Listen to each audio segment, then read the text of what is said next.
ওকে, so basically আমরা আজকে যেটা পড়বো that is called MRP, the material requirement plan. আমরা আগের ক্লাসে কি পড়ছিলাম মনে আছে? Sir inventory management. Inventory management, fantastic. So আজকে আমরা যেটা দেখবো সেটা হচ্ছে এই এমআর ইনভেন্টরি ম্যানেজমেন্টের পরে আমরা যেটা পড়বো সেটা হচ্ছে এমআরপি বা ম্যাটেরিয়াল রিকোয়ারমেন্ট প্ল্যান। আচ্ছা, সো আপনারা কি এমআইএস শব্দটা শুনছেন বলেন তো? জি স্যার। জি স্যার। এমআইএস জি শব্দটা স্যার। শুনছেন, ভেরি গুড। এই এমআইএস কি দাঁড়ায়? এমআইএস কি হয় এমআইএস এ বলেন তো?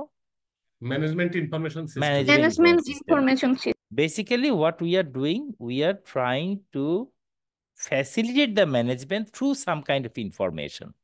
এখনকার যুগে ইনফরমেশনটা অত্যন্ত জরুরি একটা জিনিস, যেটা হচ্ছে যে ইনফরমেশনের কারণেই কিন্তু প্রচুর প্রবলেম ক্রিয়েট হয়, এবং আজকাল যে বিজনেস এনভায়রনমেন্টে ইনফরমেশন যদি ঠিক মতো না থাকে, you can't like respond to customer on time. Customer আপনাকে খুব কম সময় দিবে একটা রেসপন্ড করার জন্য। So you need the information for it. Now can you tell me the difference between data and information? The difference between data and information, can you tell me? Sir Between data data, হচ্ছে মানে not organised, information হচ্ছে আর organised. G data sir, হচ্ছে এটা র file. জি sir. র ফর্মে, আর সেটাকে যখন প্রসেস করি সেটাকে বলি আমরা ইনফরমেশন।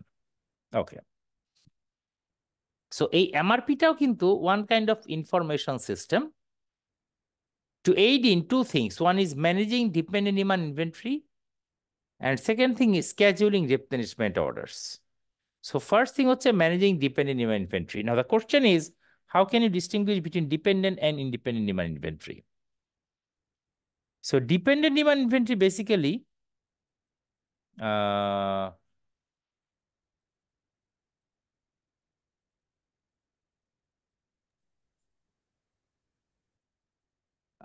যেটা হচ্ছে যে, আচ্ছা বলেন তো, ডিপেন্ডেন্ট ইনভেন্টরি ইন্ডিপেন্ডেন্ট ডিমান্ড ইনভেন্টরির মধ্যে পার্থক্য কি হতে পারে?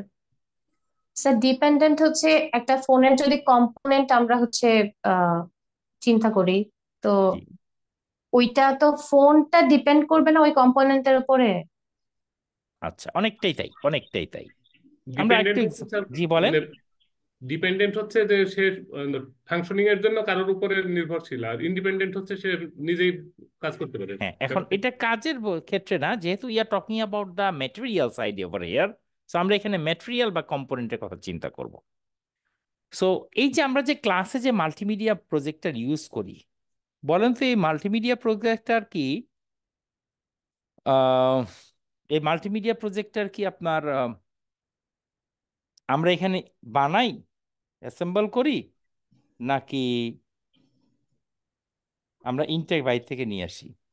স্যার বাইরে বাইরে থেকে থেকে কিনে নিয়ে আনতে আসি। হয়। বাইরে থেকে নিয়ে আসি। এখন ইউআই যদি আমাকে বলে যে তুমি আমাকে, ধরেন আমি এই মাল্টিমিডিয়া সাপ্লায়ার, এখন ইউআই যদি আমাকে বলে যে তুমি আমাকে মাসে আহ, মাসে না, মানে তুমি আমাকে 10টা মাল্টিমিডিয়া প্রজেক্ট সাপ্লাই দিবা, I am the supplier of multimedia projector. তাহলে ইউআই যদি আমাকে বলে যে তুমি আমাকে 10টা মাল্টিমিডিয়া প্রজেক্ট সাপ্লাই দিবা, আমি আমার সাপ্লায়ারের কাছে কি চাবো? Sir raw materials. র মেটেরিয়াল চাবো। কিন্তু ঘটনা হচ্ছে, একটু চিন্তা করে দেখেন তো, র মেটেরিয়াল চাওয়া মানে কি সেটা আমাকে এনে বানাইতে হবে না? জি স্যার, অ্যাসেম্বল করতে হবে। কিন্তু আমরা কি এটা অ্যাসেম্বল এখানে করি না, ইনটেক নিয়ে আসি বাইরে থেকে? স্যার ইনটেক নিয়ে আসি। ইনটেক নিয়ে আসি। তাহলে কি আমি র মেটেরিয়াল চাবো না ইনটেক জিনিসটাই চাবো, কোনটা? আমার সাপ্লায়ারের কাছে। স্যার আপনি তো দুটোই চাইতে পারেন। কিন্তু আমি যদি অ্যাসেম্বল না করি তাহলে আমি কি ও চাবো? তাহলে স্যার আপনি আমি কিন্তু ফিনিশ অ্যাসেম্বল গুডটাই করি না। যাবেন। এক্স্যাক্টলি, আমি কিন্তু ফিনিশ গুড চাবো। কিন্তু আজকে যদি ইউ হাতিলকে বলে যে তুমি আমাকে, বা অটোবিকে বলে তুমি আমাকে 1000 চেয়ার দিবা, সেক্ষেত্রে হাতিল বা অটোবি তাদের সাপ্লায়ারকে কি অর্ডার করবে বলেন তো? র মেটেরিয়াল। তখন স্যার র raw materials material order order করবে, করবে। এক্স্যাক্টলি। তাহলে যেই ধরনের প্রোডাক্টের, খেয়াল রাখবেন, যেই প্রোডাক্টের ডিমান্ড তার র মেটেরিয়াল ডিমান্ডের উপর ডিপেন্ড করবে তাকে আমরা বলবো হচ্ছে ডিপেন্ডেন্ট ডিমান্ড ইনভেন্টরি। আর যে প্রোডাক্টের ডিমান্ড তার র মেটেরিয়াল না বরং নিজের উপর ডিপেন্ড করবে, তাদেরকে আমরা বলছি ইন্ডিপেন্ডেন্ট ডিমান্ড ইনভেন্টরি। তাহলে আবারও বলছি, যে প্রোডাক্টের ডিমান্ড তার র মেটেরিয়াল ডিমান্ডের উপর ডিপেন্ড করে তাকে আমরা বলবো হচ্ছে ডিপেন্ডেন্ট ডিমান্ড ইনভেন্টরি। আর যে প্রোডাক্টের ডিমান্ড তার র মেটেরিয়াল না বরং নিজের উপরে ডিপেন্ড করে, সেটাকে আমরা বলবো ইন্ডিপেন্ডেন্ট ডিমান্ড ইনভেন্টরি। তাহলে any kind of merchandise goods R example of dependent demand inventory মাথায় রাখবেন। Sorry, any kind of manufacture or assemble goods, যেখানে আপনি র মেটেরিয়াল এনে বানায় জিনিসটা then, that is called dependent demand inventory. আর any kind of merchandise goods, মার্চেন্ডাইজের কাজটা কি, তারা ফিনিশ গুডস নেয় আবার বায়ারকে ফিনিশ গুডস দিচ্ছে। তো সেখানে তারা বানাচ্ছে না, তারা ইনটেক নিয়ে আবার সেভাবে দিয়ে দিচ্ছে। কাজে any kind of merchandise goods R example of independent demand inventory. আবারও বলছি, any kind of assembled or manufactured goods R example of dependent demand inventory, আর any kind of merchandise goods are independent demand inventory. বোঝা গেছে দুইটার মধ্যে পার্থক্য? যে একটা হচ্ছে যেটা র মেটেরিয়ালের উপর ডিপেন্ড করে করতেছি সেটা হচ্ছে ডিপেন্ডেন্ট, আর যেটা হচ্ছে আমার ইনটেক নিয়ে আসতেছি সেটা হচ্ছে ইন্ডিপেন্ডেন্ট। আবার খেয়াল করে দেখবেন, এই যে মার্চেন্ডাইজরা যখন আমার প্রোডাক্টটা নিচ্ছে, আরএমজিটা নিচ্ছে, নিয়ে দিয়ে দিচ্ছে আরেকজনকে, ফ্যাক্টরি কিন্তু সেটা আবার বানাচ্ছে। কাজে একই প্রোডাক্ট আমার মার্চেন্ডাইজারের কাছে এটা হচ্ছে dependent demand inventory, independent demand inventory, কিন্তু ফ্যাক্টরির পার্সপেক্টিভে সেটা কিন্তু আবার ডিপেন্ডেন্ট ডিমান্ড ইনভেন্টরি। কাজে সেম প্রোডাক্ট এক একজনের পার্সপেক্টিভে এক এক রকম, কোথাও সেটা ডিপেন্ডেন্ট, কোথাও সেটা ইন্ডিপেন্ডেন্ট। তাহলে আমরা যদি ফ্যাক্টরির ক্ষেত্রে বলি সেটা ডিপেন্ডেন্ট, বাট মার্চেন্ডাইজের পার্সপেক্টিভে সেটা হচ্ছে ইন্ডিপেন্ডেন্ট। যখন অ্যাসেম্বল বা ম্যানুফ্যাকচার হচ্ছে তখন সেটা ডিপেন্ডেন্ট ইনভেন্টরি, আর যখন জাস্ট সিম্পলি ইনট্যাক্ট নিয়ে দিয়ে দেওয়া হচ্ছে তখন সেটা হচ্ছে ইন্ডিপেন্ডেন্ট ইনভেন্টরি। ক্লিয়ার এই দুইটা ব্যাপার? জি স্যার। ওকে, স্যার এটা আসলে ডিপেন্ড করবে কোন ধরনের বিজনেস আমি রান করতেছি। Exactly exactly. আচ্ছা, এরপরে আসি আমরা স্ক্যাজুয়ালিং রিপ্লেনিশমেন্ট অর্ডারস। রিপ্লেনিশমেন্ট শব্দ অর্থটা কি বলেন তো? রিপ্লেনিশমেন্ট, আমরা ইনভেন্টরি ম্যানেজমেন্ট একটু পড়ছিলাম গত সপ্তাহে, কারো মনে আছে রিপ্লেনিশমেন্ট এটা শব্দ অর্থটা? Is it refill? Refill, kind of refill করা, সেটা হচ্ছে রিফিল করা। তো তাহলে আমার ডিপেন্ডেন্ট ডিমান্ড ইনভেন্টরি যেটা বলতেছিলাম আগেরটা, এটা হচ্ছে স্ক্যাজুয়ালিং। স্ক্যাজুয়ালিং মানে কবে কবে, স্ক্যাজুয়ালিং মানে হচ্ছে কবে কবে অর্ডার করলে আমার ওয়্যার হাউসটা অন টাইম রিফিল হবে, সেটা হচ্ছে স্ক্যাজুয়ালিং রিপ্লেনিশমেন্ট অর্ডারস। কাজে আবারও বলছি, স্ক্যাজুয়ালিং মানে কবে কবে অর্ডার করলে আমার ওয়্যার হাউসটা অন টাইম রিফিল হবে, সেটাকে আমি বলতেছি হচ্ছে স্ক্যাজুয়াল রিপ্লেনিশমেন্ট অর্ডার। তাহলে এমআরপি মূলত এই দুই জিনিস নিয়ে কথা বলে। এমআরপিটা যদি আমি ভেঙে ফেলি, পারপাস গুলো দেখি, তাহলে পারপাসের মধ্যে তিনটা পারপাস আমরা দেখব। নাম্বার হচ্ছে right part, quantity, time. Now question হচ্ছে what is right part. Just for example, I am manufacturing the black colour marker. So for black colour marker আমার ক্যাপের কালারটা কি হওয়া উচিত? Sir black. ব্ল্যাক হওয়া উচিত। বাট আমার কাছে কম্পোনেন্ট আসলো, but that is a blue component. So that is a component, that is a part, but that is not the right component. কাজেই আমার ব্ল্যাক পার্টটা হচ্ছে রাইট। আবার মনে করেন আমি ব্ল্যাক পার্টি আসলো,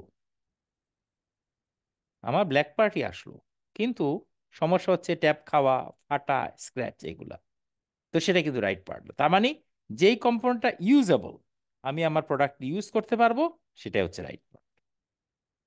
সেকেন্ড হচ্ছে right quantity. If I need 100, আইল order 100। If I order less, তাহলে কি হবে বলেন তো? আমার রিকোয়ারমেন্ট 100, আমি অর্ডার করলাম লেস, তখন কি হবে? স্যার শর্টেজ হয়ে যাবে। শর্টেজ হবে, প্রোডাকশন বন্ধ হয়ে যাবে। আবার যদি এক্সট্রা আনি তখন কি হবে? তখন তো স্টক জমে যাবে। তাতে কি, তাতে কি সমস্যা? স্যার ক্যারিং কস্ট বাড়বে। বেসিক্যালি হোল্ডিং কস্ট, যেটা আমরা বলছিলাম, যে আমাদের জি হোল্ডিং স্যার। কস্টটা তখন বেড়ে যাবে। ঠিক আছে, তাহলে তখন আমাদের হোল্ডিং কস্টটা বেড়ে যাবে। আচ্ছা, fine। তাহলে আমরা বললাম যে আমাদের কোয়ান্টিটি, টাইম, আমার আজকে দরকার, আমি কালকে যদি আনি তাহলে আমার প্রোডাকশন স্টপ। আর যদি একদিন দুই দিন আগে আনি তখন কি হবে? আবার সে হোল্ডিং কস্ট আমার বেড়ে যাবে। তাহলে মাথায় রাখতে হবে আমাকে যে আমার right part, right quantity with right time আমাকে জিনিসটা আনতে হবে। ঠিক আছে? এই জি স্যার। সেকেন্ড ওয়ান হচ্ছে ক্যাপাসিটি। আমরা ক্যাপাসিটি প্ল্যানিং এ পড়ছিলাম, মনে আছে কিনা? ক্যাপাসিটি বলতে আমরা কি বুঝি, মনে আছে? স্যার এফিসিয়েন্সি না, মানে ক্যাপাসিটি হচ্ছে স্যার যে কতটুকু স্যার মানে ম্যাক্সিমাম ধারণ পসিবল হ্যাঁ ওয়ান। জি স্যার। ক্যাপাসিটি হচ্ছে ম্যাক্সিমাম পসিবল ওয়ান। তাহলে খেয়াল করে দেখেন, আমার এখানে ধরেন আমার ওয়্যার হাউসের একটা ক্যাপাসিটি আছে, আমি ম্যাটেরিয়াল অর্ডার করবো ততটুকুই যতটুকু আমার ওয়্যার হাউস ধরতে পারে। কারণ এর বেশি দিন পারচেস করি তাহলে সেক্ষেত্রে আই নিড এক্সট্রা ফ্যাসিলিটি, এবং সেই এক্সট্রা ফ্যাসিলিটির জন্য আমাকে আলাদা রেন্ট পে করতে হবে, আমার আলাদা একটা ট্রান্সপোর্টেশন কস্ট আছে, ওখান থেকে আবার আনতে হবে যদি কাছে ধারে না পাওয়া যায়। তাহলে সব মিলায় কিন্তু আমি সবসময় চিন্তা করব যে ম্যাক্সিমাম যতটুকু আমার ধরবে জায়গায় আমি ততটুকু অর্ডার করব। এবং final priority, that is due date. তাহলে প্রায়োরিটি যদি আমি বলি, যেই প্রোডাক্টটা আমার আগে সেল করতে হবে বা আগে শিপ আউট করতে হবে, তার র মেটেরিয়ালটা আমার আগে আনতে হবে। আর যে প্রোডাক্টটা পরে সেল করতে হবে, পরে শিপ আউট হবে, তার র মেটেরিয়ালটা আমার পরে আনতে হবে। এখন যদি আমি পরে শিপমেন্টে র মেটেরিয়ালটা আগে নিয়ে আসি, হোয়াট উইল হ্যাপেন? স্যার ওটাও তো আমার স্যার হোল্ডিং কস্ট বাড়বে। হোল্ডিং কস্ট বাড়বে। আর যদি আমার আগের শিপমেন্টের ম্যাটেরিয়ালটা পরে আনি, তখন কি হবে? তাহলে স্যার আমি রাইট টাইমে মানে আমার তো ডেলিভার প্রোডাকশনই করতে পারবো না। প্রোডাকশনই বন্ধ হ্যাঁ হয়ে যাবে, আমার তো প্রোডাকশনই হবে না। এই জন্য ডিউ ডেটটা ভেরি ভেরি ইম্পর্টেন্ট। ঠিক আছে, এই জন্য ডিউ ডেটটা খুব ইম্পর্টেন্ট, খেয়াল রাখবেন যে যখন যেটা প্রায়োরিটি সেটা আমাকে সেট করতে হবে, কোনটা আগে আনবো কোনটা পরে আনবো সেই হিসেবে আমাকে জিনিসটা সেট করতে হবে। তাহলে এই তিনটে যদি আমি সামারাইজ করি, হ্যাঁ, এই তিনটে যদি আমি সামারাইজ করি একসাথে, আমার মেইন থিম অফ এমআরপি যেটা, এটার মেইন থিমটা এক লাইনে আমরা এক্সপেক্ট করতে পারবো যে getting the right material to the right place at the right time. Getting the right material to the right place at the right time, এটা হচ্ছে আমরা সামারি করতে পারবো পুরা এমআরপিটা, getting the right material to the right place the right time. So before proceed, এই স্লাইডে কারো কোনো কনফিউশন থাকলে বলে ফেলেন প্লিজ। No sir. এবার এই এমআরপিটা বেসিক্যালি আমরা বলছিলাম এটা একটা এমআইএস, মানে সফটওয়্যার বেসড। এখানে তিনটা ইনপুট আমার আছে, একটা হচ্ছে বিল অফ ম্যাটেরিয়াল বিওএম, একটা হচ্ছে এমপিএস মাস্টার প্রোডাকশন স্কেডিউল, এবং ফাইনালি ইনভেন্টরি রেকর্ড। আমরা একটা একটা করে আলোচনা করি। ফার্স্ট হচ্ছে বিওএম। আপনি যখন কোথাও খেতে যাচ্ছেন বা কোনো কিছু পারচেজ করতে চাচ্ছেন, কেনাকাটা করতে যাচ্ছেন, একটা বিল কিন্তু আপনাকে ধরায় দেয়। এই বিলে কি কি লেখে ওরা? একটা তো ফরম্যাট, দোকানের নাম টাম এগুলো থাকে, কিন্তু ভিতরে লেখা থাকে কি কি, তারা কি কি লেখে, ফিল আপ করে কি কি? স্যার প্রাইস কোয়ান্টিটি এগুলা। প্রথম কি থাকে? প্রথম যেটা থাকে সিরিয়াল নম্বর থাকে, সিরিয়াল, তারপরে কি থাকে? তারপরে আইটেমের ডেসক্রিপশন থাকে, আইটেম নাম থাকে, তাইলে আইটেমের নামগুলো থাকে। এরপরে কি থাকে? Quantity, quantity quantity. থাকে, ইয়েস। আর কি থাকে? রেট থাকে, রেট কলাম থাকে একটা, অ্যামাউন্ট কলাম থাকে একটা। ইয়েস, এক্স্যাক্টলি, একটা হচ্ছে রেট পার ইউনিটের, আর একটা হচ্ছে টোটাল কত। Total amount. ইয়েস, এই দুইটা থাকে। এইখানে as we are talking about bill of material, that means we are talking only about material, nothing else. আমরা শুধুমাত্র ম্যাটেরিয়াল নিয়ে কথা বলতেছি এখানে, অন্য কিছু না। তো এই জায়গায় আমাদের প্রাইসটা থাকে না। ইনস্টেড অফ প্রাইস যেটা থাকে সেটা হচ্ছে প্যারেন্ট কম্পোনেন্ট রিলেশনশিপ। আমাদের যেটা থাকে সেটা হচ্ছে প্যারেন্ট কম্পোনেন্ট রিলেশনশিপ। তাহলে এগুলো কি? তার মানে ইনস্টিড অফ প্রাইস আমাদের বাকিগুলো সবই থাকে, বিলে যা থাকে তাই। ইনস্টিড অফ প্রাইস আমাদের থাকে হচ্ছে প্যারেন্ট কম্পোনেন্ট রিলেশনশিপ। তা এই বিওএম কে অনেক সময় বিওকিউ বলে, বিল অফ কোয়ান্টিটি এটাও বলে, কিন্তু ভেরি কমনলি ইউজ টপিক হচ্ছে BOQ or bill of quantity, same জিনিস। এখন দেখি আমরা এই প্যারেন্ট কম্পোনেন্ট রিলেশনশিপটা কি মিন করে বা কিভাবে এক্সপ্রেস করে। এটা একটা চেয়ার, তাই তো? এই চেয়ারে খুব ভালো করে খেয়াল করেন তো কয়টা পা আছে, খুব ভালো করে খেয়াল করবেন এই চেয়ারে কয়টা পা আছে,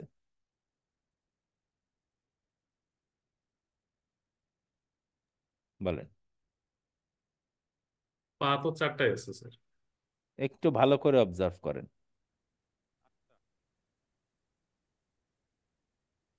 স্যার 8টা। পা পা, অনলি পা। একটু যদি দেখাই ক্লিয়ার করার জন্য, দেখেন এই পিছনে পার্টটা কিন্তু আলাদা, জি স্যার। পুরাটাই কিন্তু আলাদা পিছনে পার্ট। ঠিক আছে, আচ্ছা। এই চেয়ার ভাঙলে আর কি কি থাকে বলেন তো? স্যার এই যে সিটটা থাকবে। সিটটা থাকবে, আর কি থাকবে? স্যার যে চারপাশ দিয়ে যে একটা ইয়া করা আছে চার কোণা, হ্যাঁ, ওটাও তো আলাদা একটা আর কি পার্ট। আছে? ওটা ছাড়া আর স্ক্রু কি আছে? থাকবে, স্ক্রু থাকতে পারে। না, একটা বড় কম্পোনেন্ট বাদ দিচ্ছেন। স্যার এই যে মাঝখানের ওইটা কি বলে ওটাকে, চার কোণা যেটা? সে ঠিক আছে, কিন্তু সামনের দুইটা পা রয়ে গেছে না এখনো? হ্যাঁ হ্যাঁ, সেটা তো আছেই। আর এটা লেগ সাপোর্ট বলবো আমরা। হুম হুম। ঠিক আছে, আচ্ছা।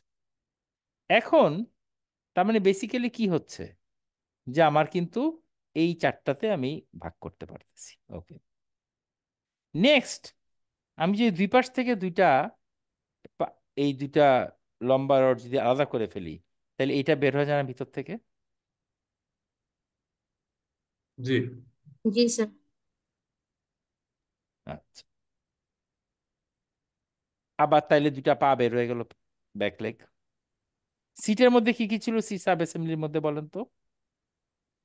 ফোম ছিল, কাভার ছিল। আবার যদি না থাকে? তাহলে স্যার ফোম থাকবে। আর কি আছে?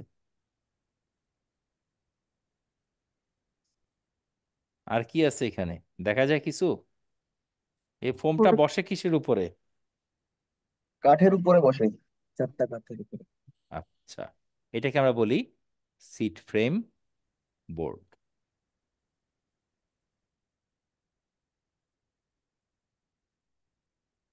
ঠিক আছে, এটাকে আমরা বলি সিট ফ্রেম বোর্ড।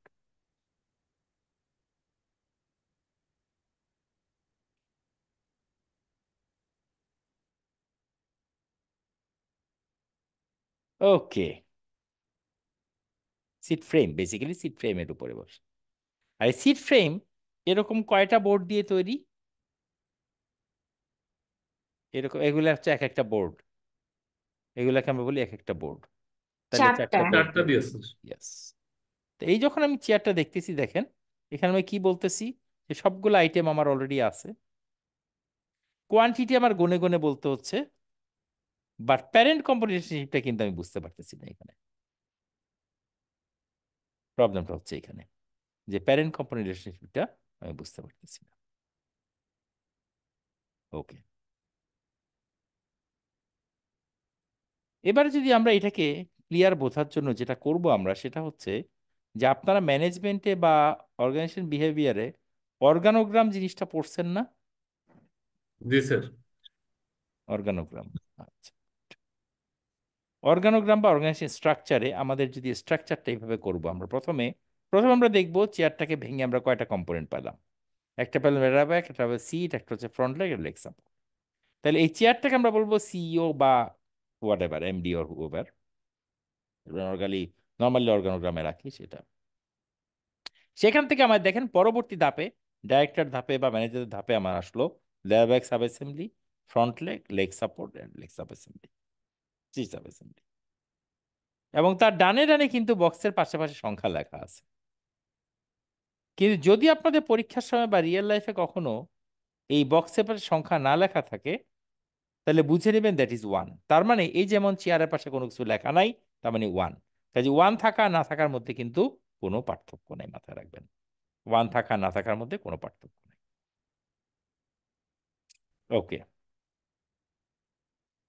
নেক্সট আমাদের যদি আমরা দেখি, এইটাকে ভেঙে আমরা আবার দুইটা পার্ট পাইছিলাম, তাই না? একটা ছিল ব্যাক লেগ, একটা হচ্ছে ব্যাক স্ল্যাট। এটাকে ভেঙে আমরা পাইছি তারপরের লেভেলে সিট কুশনের সিট ফ্রেম। আবার এর পরের লেভেলে সিট ফ্রেম থেকে পাইছি হচ্ছে সিট ফ্রেম বোর্ড। তাহলে এখানে আমরা লেডার ব্যাক সাবেসিম থেকে পরের ধাপে পাইছি ব্যাক লেগ, ব্যাক স্ল্যাট। সিট সাবেসিম থেকে পাই সিট ফ্রেম, সিট কুশন এবং সিট ফ্রেম বোর্ড পাইলাম। দেখেন প্রত্যেকটা আইটেমের পাশাপাশি তার কোয়ান্টিটিটা লেখা আছে। তাহলে আমাদের এখানে সবগুলো আইটেমের নাম খুব সুন্দর করে লেখা আছে এবং ইয়েগুলা দেওয়া আছে, আপনার কোয়ান্টিটিগুলো দেওয়া আছে। এখন বলেন তো, আমি আমার রেফারেন্স দিয়ে বলতেছি, আপনাদের রেফারেন্স দিয়ে আপনারা মাইন্ড করতে পারেন, আমার রেফারেন্স দিয়ে বলতেছি। মনে করেন এই ভদ্রলোক যদি আমার দাদা হন, চেয়ার ভদ্রলোক যদি আমার দাদা হন, এই লেভেলটা আমার কারা কারা, আমার সাথে সম্পর্ক কি এই লেভেলের? উনি যদি আমার দাদা হন তাহলে এনারা কারা? এটা বাবা চাচা। বাবা, চাচা, ফুফু, জি। এরা কারা? ওরা হচ্ছে আপনার মানে কাজিনস। আমার ভাই বোন, কাজিন। আর লাস্টের জনকে? লাস্টের জন্য আপনার ছেলে মেয়ে। বাচ্চা বা আমার পরের জেনারেশন, আমার ছেলে মেয়ে, এক্সাক্ট। আচ্ছা, এখন বলেন তো, এই ভদ্রলোক, চেয়ার ভদ্রলোক, এদের কি? চেয়ার ভদ্রলোক তার পরের লেভেলের কি হন? বাবা। বাবা বা প্যারেন্ট বলবো আমরা। আর এরা চেয়ার ভদ্রলোকের কি হন? কোনটা স্যার? এই যে এরা, এরা ওরা চেয়ার হচ্ছে ভদ্রলোকের কি হন? ওটা মানে বাচ্চা। বাচ্চা, children. But as we are talking about material, এই জন্য আমরা চিলড্রেন না বলে এটাকে বলবো component. So that is parent component relationship. বুঝতে পারছেন? কাজে কে কার বাবা, কে কার ছেলে, এটা হচ্ছে প্যারেন্ট কম্পোনেন্ট। সেক্ষেত্রে আমরা বুঝতে পারি যে কোন কোন কম্পোনেন্ট দিয়ে তার বাপ মাকে তৈরি করা হবে, কোন কোন সাব অ্যাসেম্বলি তৈরি করা হবে, এইভাবে। ওকে, এবারে দেখেন তো এখানে কারা কারা আছে যাদের কোনো বাচ্চা কাচ্চা নাই? স্যার ব্যাক লেগস, ব্যাক কয়জন দেখেন তো, তিনজন, ভালো চারজন, করে দেখেন কয়জনে কোনো বাচ্চা চারজন, কাচ্চা নাই বলেন। পাঁচজন, ছয়জন। মোট কতজন হলো? 6 জন স্যার হলো স্যার। ছয়জন। 6 জন। এদেরকে আমরা বলি এন্ড কম্পোনেন্ট, মানে এদের পরে আর কোনো কম্পোনেন্ট নেই, এদের আর কোনো কম্পোনেন্ট নেই, এরাই লাস্ট। এদেরকে আমরা বলি এন্ড কম্পোনেন্ট। এবারে বলেন তো চেয়ারের বাপকে? স্যার মালিক। চেয়ারের বাপকে ম্যাটেরিয়াল নিয়ে কথা বলতে হবে, মানুষ বলা যাবে না। চেয়ারের বাচ্চা কাঠ। কাঠ কি উপরের দিকে না নিচের দিকে? আমরা কি চেয়ার দিয়ে কাঠ আচ্ছা। বানাই, নাকি কাঠ থেকে চেয়ার, কম্পোনেন্ট বানাই তারপর চেয়ার চেয়ারের পরে বানাই? কিছু নাই স্যার, চেয়ারই শেষ। চেয়ারই শেষ, এক্স্যাক্টলি। তাহলে যার কোনো প্যারেন্ট নাই তাকে আমরা বলবো হচ্ছে এন্ড প্রোডাক্ট। তাহলে যার কোনো কম্পোনেন্ট নাই তাকে বলবো আমরা এন্ড কম্পোনেন্ট, আর যার কোনো প্যারেন্ট নাই তাকে বলবো আমরা এন্ড প্রোডাক্ট। খেয়াল রাখবেন, এন্ড প্রোডাক্ট বা এন্ড আইটেম, চেয়ারটা হচ্ছে এন্ড প্রোডাক্ট বা এন্ড আইটেম। স্যার আরেকবার রিপিট করবেন কাইন্ডলি। যার কোনো কম্পোনেন্ট নাই তাকে আমরা বলি এন্ড কম্পোনেন্ট, আর যার কোনো প্যারেন্ট নাই তাদেরকে আমরা বলি এন্ড প্রোডাক্ট বা এন্ড আইটেম। ঠিক আছে স্যার, বুঝতে পেরেছি। এবার বলেন তো, এরকম কয়জন আছে যাদের প্যারেন্টও আছে কম্পোনেন্টও আছে? এরকম কয়জন আছে? 1 2 3, 1 2 3, না 1 2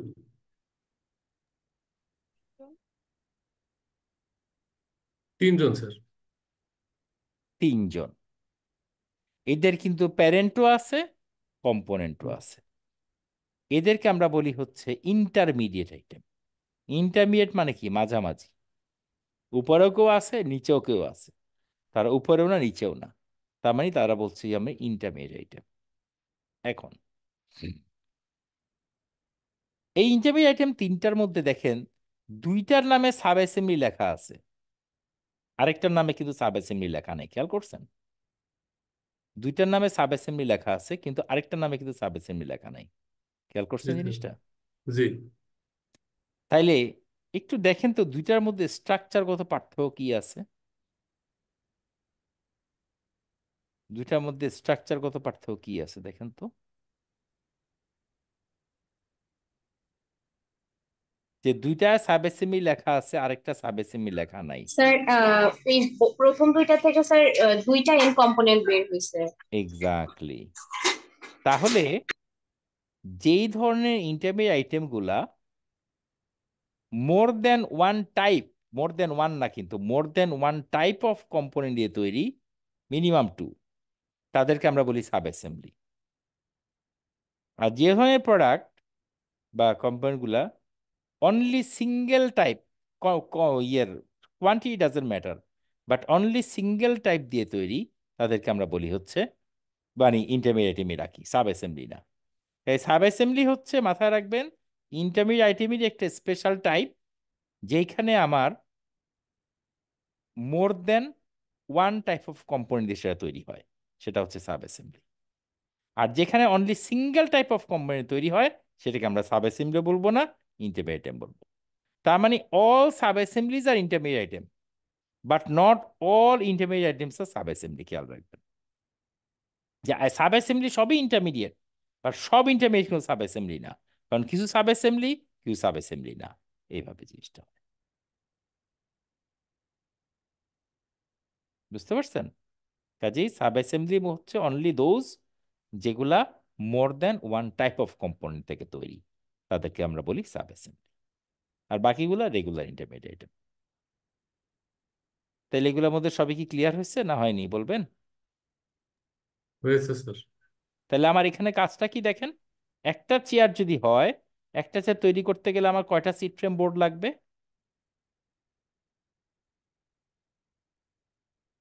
খেয়াল করে দেখেন, প্রশ্নটা বুঝিনি স্যার। একটা চেয়ার তৈরি করতে কয়টা সিট ফ্রেম বোর্ড লাগবে? সিট ফ্রেম বোর্ড লাগবে চারটা। চারটা। তাহলে আমাদের চেয়ার দুইটা হয়, তাহলে লাগতেছে কয়টা? 8টা। এভাবে করি আমরা, মনে করেন 100 চেয়ার অর্ডার আছে, তাহলে কোনটা কতগুলা লাগবে এই ক্যালকুলেশনে আমরা বের করে ফেলি। এইটাই ম্যাটেরিয়াল রিকোয়ারমেন্ট প্ল্যান, যে আমার প্রোডাক্ট তৈরি করার জন্য কতগুলা ম্যাটেরিয়াল প্ল্যান করতে হবে, সেটাই হচ্ছে আমার ম্যাটেরিয়াল রিকোয়ারমেন্ট। বোঝা গেছে?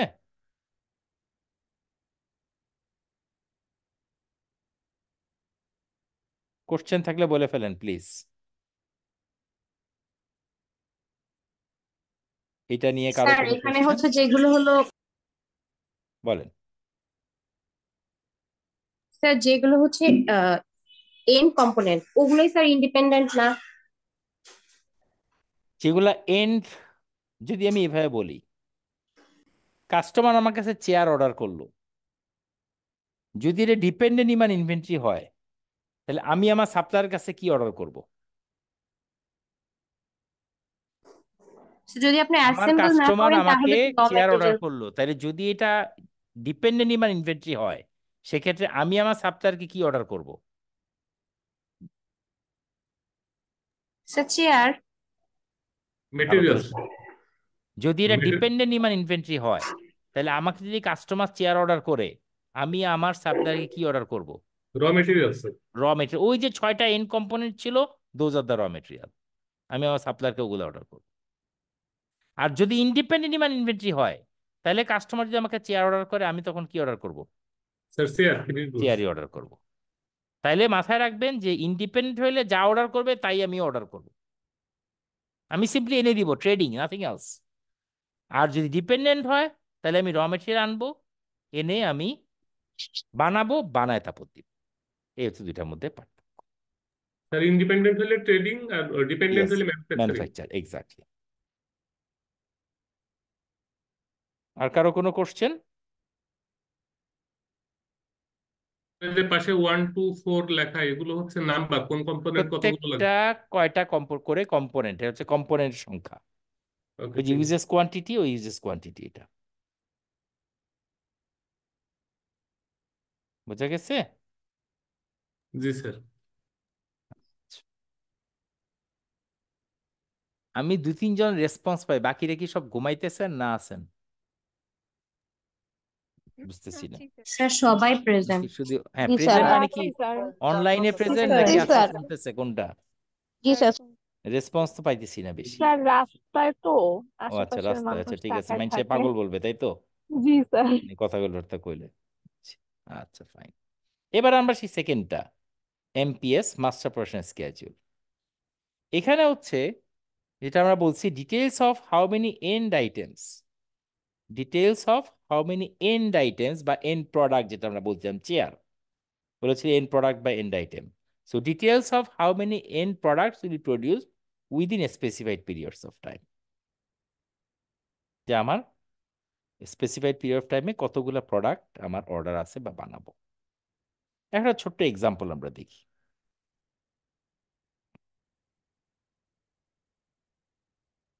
মনে করেন আমার এপ্রিল মাসে কাস্টমার আমাকে টোটাল 670টা চেয়ার অর্ডার করছে, টোটাল 670টা চেয়ার অর্ডার করছে। 3 রকম চেয়ার আছে, লেদার ব্যাগ আছে, কিচেন আছে, ডেস্ক চেয়ার আছে। উই হ্যাভ টোটাল 4 উইকস, 4টা সপ্তাহ আছে আমার। এখন কাস্টমার আমাকে বলতেছে তুমি এন্ড অফ এপ্রিল অথবা স্টার্টিং মে তুমি আমাকে সবগুলা প্রোডাক্ট একসাথে শিপ আউট করবে। কাস্টমার বলছে তুমি আমাকে সবগুলা প্রোডাক্ট একসাথে শিপ আউট করবে। এখন আমাকে বলেন তো কবে কোনটা প্রডিউস করব? Is it the concern of producer আর কাস্টমার? কাস্টমার সব একসাথে চাইছে, এমন না যে ওটা আগে চাইছে ওটা পরে চাইছে। কাস্টমার সব একসাথে চাইছে একই দিনে, সব প্রডিউসারের মিলা কনসার্ন শিপ আউট করবো। তাহলে এই যে প্রোডাকশনটা হবে, কবে কোনটা প্রোডাকশন হবে, is it the concern of producer আর কাস্টমার? প্রডিউসারের প্রডিউসার। Producer. প্রডিউসার।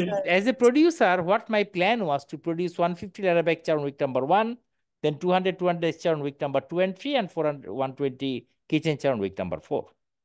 এই 4টা যোগ করলে আপনি 670টা চেয়ার পাবেন। কাস্টমার এগুলো সবই একসাথে যাচ্ছে। নাও আবার কাস্টমার আরেকবার অর্ডার করলো for the month of May, এবং exactly same quantity same type. এখন কোশ্চেনটা হচ্ছে, you are the production planner now, you have to plan যে কবে কোনটা প্রডিউস করবেন। এখন আমাকে বলেন দেখি, উইক নাম্বার 5-এ আপনার কোন চেয়ারটা প্রডিউস করা উচিত বলে আপনি মনে করেন? তাহলে উইক 150 নাম্বার 5-এ আপনার কোন চেয়ারটা প্রডিউস করা উচিত বলে আপনি মনে করেন? স্যার ফার্স্টেরটা। 150 স্যার, যে লেদার ব্যাগ চেয়ার। লেদার হ্যাঁ, bag chair leather back 150। Chair. আচ্ছা, আর কেউ কোনো কিছু?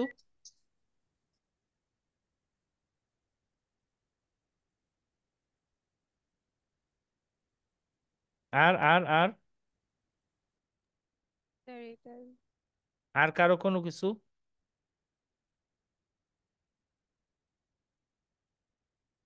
এই একটাই, আর কারো কোনো মতামত নাই? ওই যে বললাম কারো কোনো কথাবার্তা শুনতে পাই না। স্যার ওইটা প্রডিউস করতে তো 1 সপ্তাহ সময় লাগবে, এই জন্য ওইটাই তো প্রডিউস করবো। না না, আমার কাস্টমার তো সবগুলো একসাথেই চাচ্ছে।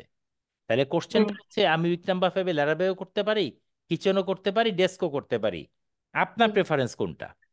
আমি কোনটা করব? 3টাই আমি করতে পারি, আপনার প্রেফারেন্স কোনটা?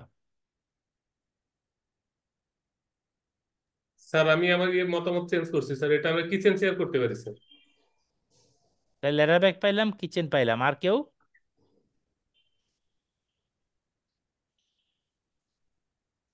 জি স্যার, স্যার কিচেনটাই কিচেন করতে চেয়ার হবে।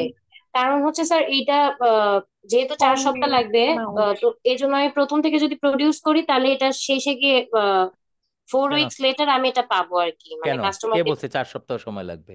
এক স্যার সপ্তাহ ওইটা না, সময় এটা লাগবে। হচ্ছে আমরা কন্টিনিউয়াস প্রোডাকশনে থাকবে ওটা, এই জন্য আমি হ্যাঁ কিচেন চেয়ারটা আমার আমি যে প্রোডাকশন প্ল্যানটা কন্টিনিউয়াস। দিলাম সেটা হচ্ছে এরকম প্ল্যান।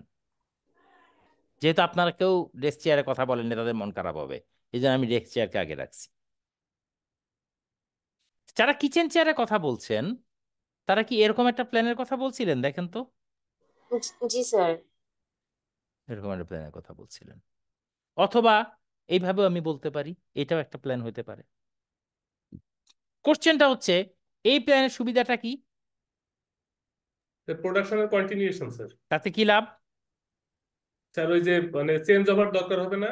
এক্স্যাক্টলি, আমাদের চেঞ্জ ওভার মেশিন সেটআপটা অনেক সময় নষ্ট করে। এখানে দেখেন তো, আমার এই প্ল্যানে মে মাসে আমাকে কয়বার সেটআপ চেঞ্জ করতে হয় বলেন তো? মে মাসে আমাকে কয়বার সেট আপ চেঞ্জ করতে হয়? স্যার দুইবার দুইবার। স্যার। 2বার। আর আমি যে প্ল্যানটা দিছিলাম সেখানে কয়বার চেঞ্জ করতে হয় বলেন তো? স্যার তিনবার। ভালো করে তাকায় বলেন। লাস্টে চারবার। 4বার। তো যতবার আমি চেঞ্জ করব তত আমার ওয়েস্টেজ অফ কম হবে না বেশি হবে? বেশি ওয়েস্টেজ হবে অফ স্যার। টাইম কম হবে ইফিসিয়েন্সি না কমবে বেশি হবে? স্যার, স্যার ইফিসিয়েন্সি তো যত কমবে। চেঞ্জ করবো তত তো টাইম ওয়েস্ট হবে তত স্যার, আমার বেশি ওয়েস্টেজ হবে। বেশি হবে। ওয়েস্ট বেশি হওয়া মানে কি? টাইম মানে টাকা। আপনার যত বেশি টাইম ওয়েস্টেজ তত বেশি টাকা খরচ বেশি। আর টাকা যদি কস্টিং বেড়ে গেলে প্রফিট বাড়বে না কমবে? কমবে স্যার। কমবে। কমবে। আচ্ছা, এইবার আমার এই প্ল্যানে 2বার চেঞ্জ মানে আমার মেশিন সেট আপ 2বার কমতে অর্ধেক হয়ে যাচ্ছে। অর্ধেক হয়ে গেলে আমার টাইম অনেক বাঁচতে, ওয়েস্টেজ অফ টাইম আমার কমে যাচ্ছে না? ওয়েস্টেজ অফ টাইম সিম্পলি জি অর্ধেক স্যার। হয়ে গেল। আর অর্ধেক হওয়া মানে আমার কস্ট কমে আসলো, প্রফিটে কন্ট্রিবিউট করতেছে। তো আমি ডেফিনেটলি আমরা বলবো যে this plan is the best. কারণ কন্টিনিউশন থাকলে আমার চেঞ্জ ওভারটা কম হচ্ছে, চেঞ্জ ওভার কম মানে ওয়েস্টেজ অফ টাইম কমে যাচ্ছে, তার মানে আমার প্রফিটে কন্ট্রিবিউট করতেছে। বাট এত কিছু জানার পরও আমি এরকম প্ল্যানটা কেন করলাম?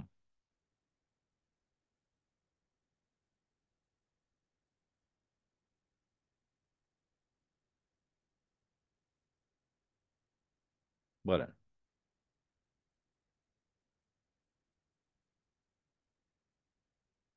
স্যার, একটা কারণ হতে পারে যে র মেটেরিয়াল অ্যাভেলেবেল ছিল না, কারণ আমার আগের অর্ডার অনুযায়ী র মেটেরিয়াল অর্ডার করছিলাম, এরকম। এক্স্যাক্টলি। বেসিক্যালি আমরা র মেটেরিয়াল অ্যাভেলেবল নাই। তাহলে র মেটেরিয়াল অ্যাভেলেবল না থাকা মানেটা কি? যে আমার প্রোডাক্টটা তৈরি আমি করতে পারবো না। আর এইটা না করার কারণেই তার মানে কি আমার প্ল্যানিংটা ঠিক মতন হয়নি, যে আমার যে র মেটেরিয়ালটা আনা দরকার ছিল সেটা না এনে আমি অন্য র মেটেরিয়াল আনছি। এই ভুল প্ল্যানিং এর কারণে আমার এখন কস্টিং বেড়ে যাচ্ছে, কারণ ওয়েস্টেজ অফ টাইম অনেক বেড়ে যাচ্ছে এটার কারণে। তো তাহলে একটু খেয়াল করে দেখেন যে আমার উচিত ছিল হচ্ছে কিচেন চেয়ারটা আনা, কিন্তু আনফর্চুনেটলি আমার এটা আনছে। তার মানে that was my wrong planning. তাহলে আমরা এই ধরনের প্ল্যানের জন্য যদি বলি, আমার উইক নাম্বার 5-এ আমার আসা উচিত ছিল কিচেন চেয়ারের material, unfortunate we didn't have it. এখন আমার হাতে যা আছে তাই নিয়ে আমি ঝাঁপায় পড়ি, কারণ আমার তো বসে থেকে লাভ নাই। এবার বলেন তো, ফার্স্ট স্লাইডে একদম লাস্ট লাইনে আমরা বলছিলাম, একটা লাইনে এমআরপির একটা মেইন থিম আমরা বলছিলাম, কারো মনে আছে? What is that? গেটিং দা, একটা লাইন, একটা লাইনে বলছিলাম পুরো এমআরপিটা প্রকাশ করা যায়। গেটিং দা, কারো কি মনে আছে? একদম ফার্স্ট স্লাইডে বলছিলাম এক লাইনে এমআরপিটা কিভাবে প্রকাশ করা যায়। Right time, right quantity, right. Getting the right material to the right place at the right time. তাহলে এইখানে আমার রাইট টাইম ছিল উইক নাম্বার 5, এবং উইক নাম্বার 5-এ রাইট ম্যাটেরিয়াল কোনটা হওয়া উচিত ছিল? রাইট ম্যাটেরিয়াল কোনটা হওয়া উচিত ছিল আমার উইক নাম্বার 5-এ? Kitchen chair sir. Kitchen sir chair. Kitchen chair. But unfortunately আমার এটা পাইনি বলেই আজকে এই অবস্থা। এই জন্য এমআরপির ইম্পর্টেন্সটা এইটা, যে getting the right material to the right place the right time. এটা যদি হয় তাহলে আমি সবচেয়ে এফিসিয়েন্টলি, সবচেয়ে কম ওয়েস্টেজ অফ টাইম দিয়ে আমার টোটাল প্রোডাকশন বা অ্যাসেম্বলি শেষ করতে পারবো, করে I can give it back to the customer. এবং স্যার, দ্যাট ইজ দ্য কিন্তু আপনি importance of MRP, getting the right material to the right place at the right time. তাহলে আমার বেস্ট পসিবল প্ল্যানিংটা হবে এবং আমার পয়সা সেভ হবে, তাতে আমার প্রফিটে কন্ট্রিবিউট হবে। That is my ultimate target. So that is the importance of MRP, getting the right material to the right place at the right time. Sir, কিন্তু আমি এপ্রিল আর মে অর্ডার কি একসঙ্গে পেয়েছিলাম স্যার? পরপরই মানে আগেই পেয়ে গেছি অর্ডার। এখন যদি এপ্রিলটা এরকম মার্চে পাইছি, মেটা এপ্রিলে পাইছি।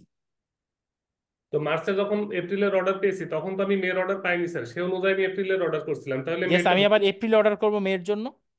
হ্যাঁ, ওই জন্য তো স্যার আমি মের প্ল্যান, এই প্ল্যানটা ভুল বলার কি সুযোগ আছে স্যার? না, কারণ অর্ডারই আমি পাইনি তো আমি। এপ্রিলে অর্ডার করলে, এপ্রিলে অর্ডার করলে মেতে ম্যাটেরিয়াল পাবো না? জি স্যার। এটাই তো। আমি তো এপ্রিলে অর্ডার করলে মেতে পাবো, তাই তো আমার অর্ডার করা উচিত ছিল। আমি এটা কিভাবে অর্ডার করলাম আমি? আমার তো এই অর্ডার হওয়া উচিত ছিল না। আমার তো অর্ডার উচিত ছিল এইটা অথবা এইটা। জি। তাইলে আমি যখনই টাইম পাই না কেন, আমাকে তো অর্ডার করা উচিত ছিল কিচেন চেয়ারটা আসা উচিত উইক নাম্বার 5-এ। কিন্তু বুঝতে পেরেছি। আনফরচুনেটলি আমার এটা হয়ে গেছে order. That was not the right order or right plan. ঠিক আছে স্যার, বুঝতে পেরেছি। তাহলে এটা নিয়ে আর কারো কোনো কনফিউশন আছে কিনা, থাকলে বলে ফেলেন। স্যার। জি আছে? না? না স্যার। আচ্ছা, তাহলে এইবার আমরা আসবো ইনভেন্টরি রেকর্ড ডেটাবেস, এবং এইখান থেকে এই চ্যাপ্টারের অঙ্ক শুরু। ঠিক আছে? তাহলে এইখান থেকে আমাদের এই চ্যাপ্টারের অঙ্ক শুরু। চ্যাপ্টারের অঙ্ক বেশি মনে হচ্ছে। ইনভেন্টরি রেকর্ড, হ্যাঁ কিছুটা বেশি। ইনভেন্টরি রেকর্ড বলতেছে record that shows an items lot size policy. Lot size বলতে আমরা কি বুঝি বলেন তো? স্যার ব্যাচ সাইজ, বেসিক্যালি লটের কোয়ান্টিটি, এক একটা লটে কোয়ান্টিটি। কত। ইয়েস। এবং আমরা ইনভেন্টরি ম্যানেজমেন্ট ইও কিউ পড়ছিলাম, মনে আছে? যে এক জি একটা স্যার। লটের কত কোয়ান্টিটি হলে আমাদের কস্টটা মিনিমাম হবে। That is it. এরপর হচ্ছে লিড টাইম। লিড টাইম মানে কি? অর্ডার ইস্যু থেকে ম্যাটেরিয়াল ওয়ার্ডেন রিসিভ যে রিপিট। সময়টা, জি স্যার। এটা হচ্ছে লিড টাইম। আর ভেরিয়াস টাইম ফেজ ডাটা। তাহলে এইটা হচ্ছে আমাদের প্রথম অঙ্ক, আমরা যেটা শুরু করব। এরপর টেবিল আপনাদের পরীক্ষায় দেয়া থাকবে। আমাদের গ্রস রিকোয়ারমেন্ট দেওয়া আছে উইক নাম্বার 1-এ 150, 4-এ 120, 6-এ 150, 7-এ 120। আর অন হ্যান্ড ইনভেন্টরি হচ্ছে 37। এইটুকু পর্যন্ত আপনার দেয়া আছে। আর যা দেয়া থাকবে, লট সাইজ দেয়া থাকবে, এখানে বলা আছে লট সাইজ 230 ইউনিট। এবং লিড টাইম দেয়া থাকবে, এখানে লিড টাইমটা বলা আছে 2 উইকস।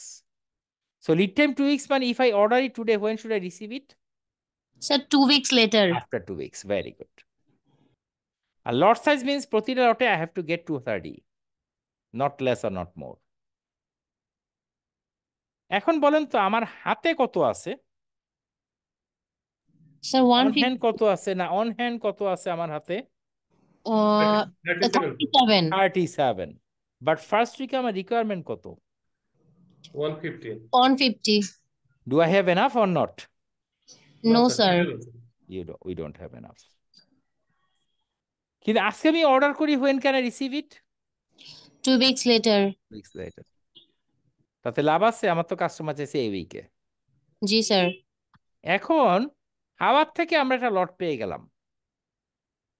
এইটা দেখেন বলা আছে schedule receive. Schedule receive means this is not pre my order ছিল প্ল্যান। স্যার। Schedule মানে already previous person already have done the schedule. This is not my planning at all.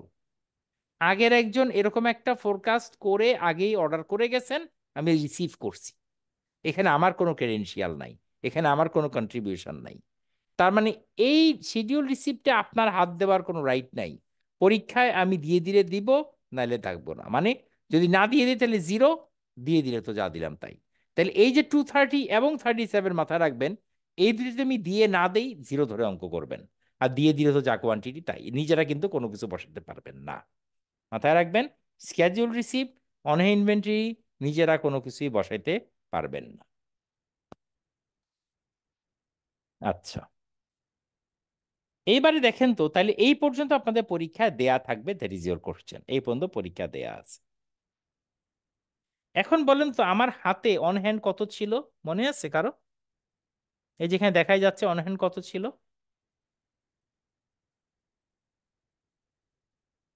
আবার হারাই গেলেন। অন হ্যান্ড কত ছিল?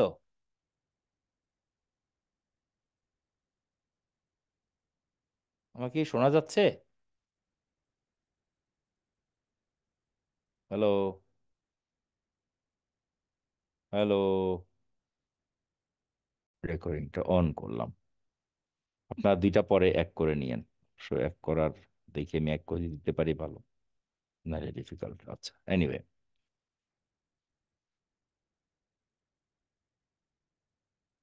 শোনা যাচ্ছে তো না এখন? জি স্যার, শোনা যাচ্ছে। জি স্যার। Okay fine. সো তাহলে আমার হাতে ছিল কত বলেন তো? 37 স্যার। 37। আর হাওয়া থেকে আসলো কত?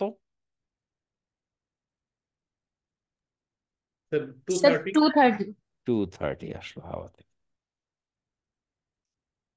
মিলে আমার হাতে এখন তাহলে কত আছে? স্যার আমার হাতে যা থাকে আমি 37 এর রিপিট বলছি 267। কিন্তু টু সিক্সটি সেভেন 267। 67। সেখান থেকে কাস্টমারকে আমি ফার্স্ট উইকে দিয়ে দিব কত? স্যার আমি দিতে স্যার পারবো না, 120। দিতে পারবো না স্যার, ওই আবারও 230 বলছি টাকা 230 শিডিউল অলরেডি আছে। আমার চলে আসছে তো হাতে, দেখেন রিসিপ্ট। স্যার ওটা তো প্রি শিডিউলড, অন্য কোনো অর্ডারের স্যার ওটা। না, অন্য কোনো অর্ডারের না তো, একই প্রোডাক্ট তো স্যার ওইটা সেম। তো আমার হচ্ছে হাতেই আছে, ডাজন্ট আমি ওটা ম্যাটার, চাইলে ওখান থেকে আমি তো রিকোয়ারমেন্ট ওখান থেকে ফুলফিল নিয়ে করতে আসছি, পারবো। অলরেডি তো একজন অর্ডার করে দিছে আমাকে। আমি তো অলরেডি পেয়ে গেছি রিসিপ্ট, দেখেন শিডিউল রিসিপ্ট। আমি তো এটা অর্ডার না, এটা হচ্ছে অলরেডি একজন অর্ডার করছিল এরকম একটা ফোরকাস্ট দেখেই, যে হয়তো এরকম উইকে একটা প্রোডাক্ট থাকতে পারে, এই জন্য আরেকজন অর্ডার করছে বলে schedule receipt means someone else ordered it for me before I came here and I just received it. Okay, So it's already we have.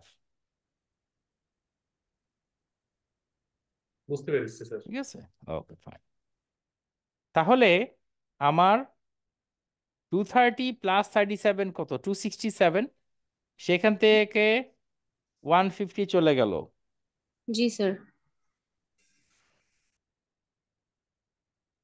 আচ্ছা,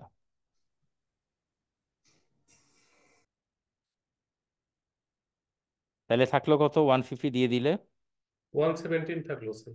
17। আচ্ছা, good.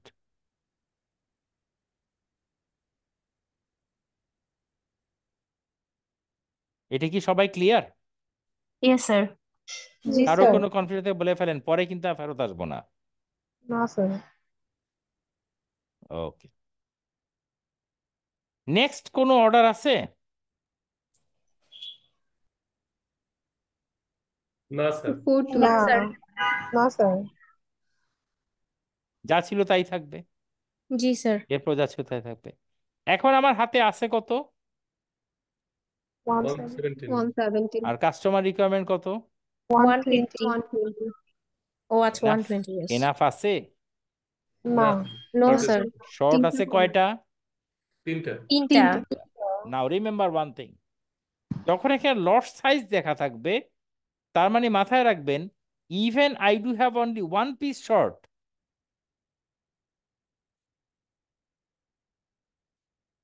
even I have only one piece short,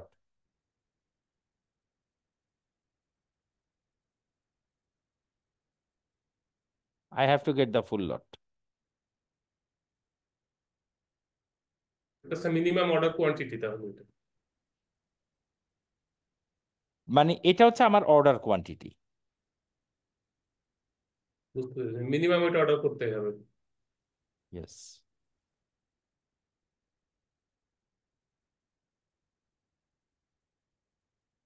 ওকে,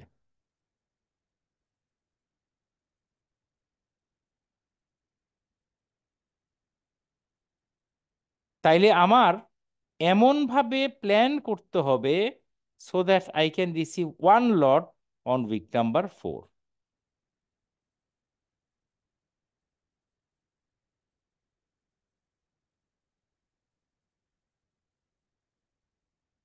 ঠিক আছে, আমার এখানে করতে হবে। জি sir. ওকে,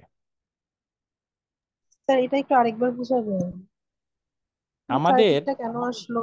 yes, আমাদের কি এনাফ আছে নাকি শর্ট আছে? Short sir. ওকে,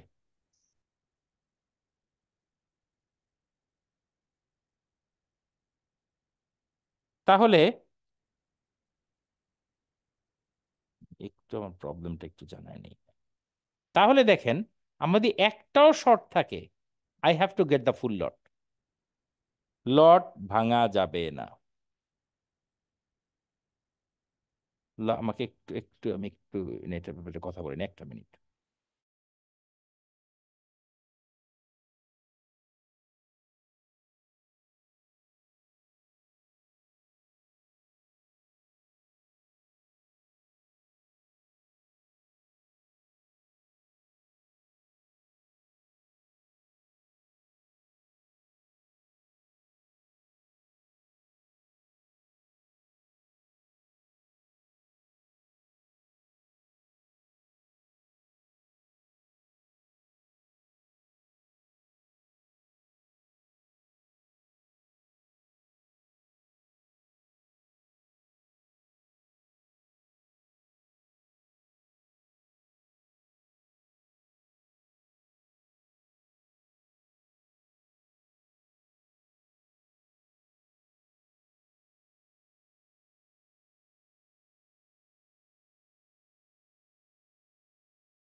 সরি, তাহলে আমার শর্ট ছিল, যতই শর্ট থাকুক না কেন ওইটাকে আমাকে কাভার দিতে হবে টোটাল লট এনে।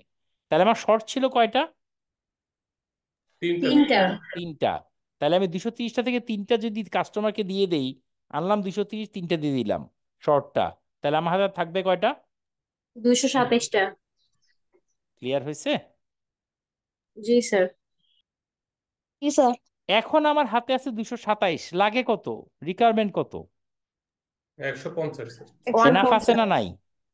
আছে স্যার আছে এনাফ। স্যার। আছে এনাফ স্যার। আছে। তাহলে আর কি আনা লাগবে লট? নো না। স্যার। নো। Very good. তাহলে আমাদের এখানে থাকবে কত বিয়োগ করলে বলেন তো? 87 77 থাকবে sir. 77। Now do I have enough? No sir. নাই। নো। তাহলে এনাফ না থাকলে আমাকে কি করতে হবে? অর্ডার দিতে হবে স্যার। লট আনতে হবে। তাহলে একটা লট আনলাম 230। সে 230 প্লাস 77 কত? 307। সেখান থেকে কাস্টমারকে দিয়ে দিব কত? 120। তাহলে হাতে থাকবে হচ্ছে 187। দেখুন তো এই পর্যন্ত সবাই ক্লিয়ার কিনা একটু প্লিজ। G sir.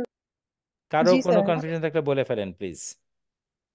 স্যার আমি হচ্ছে বলেন। গ্রস রিকোয়ারমেন্ট 150, জি। স্কেডিউল রিসিভ 230, 117টা কিভাবে আসলে এটা বুঝতেছি না। প্রথমটাই আবার জি জি জি, প্রথম লাইনটা বুঝতেছি না। আমার হাতে ছিল 37। এই দেখেন অন আচ্ছা। Hand inventory 37। জি এটা জি left sir. Over from last week.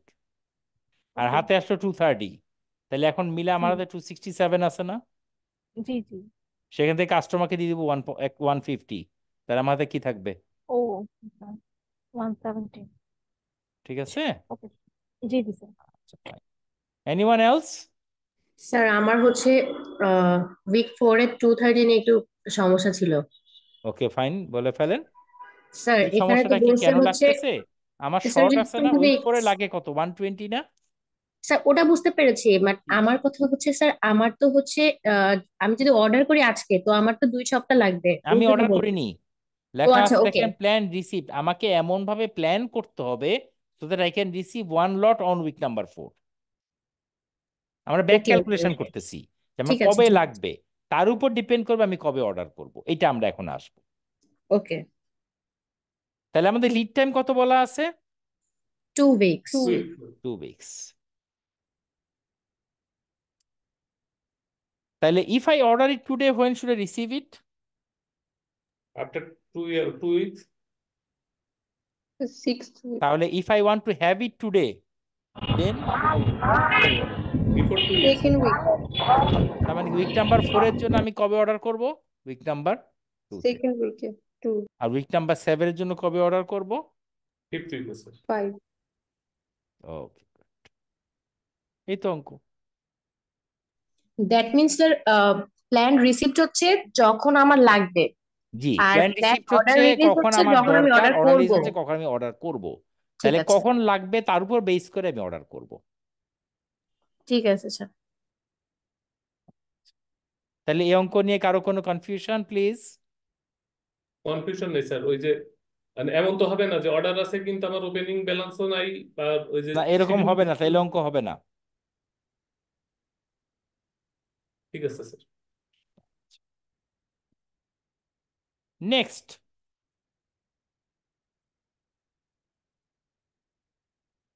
দেখেন তো এক্সট্রা কি আছে এখানে?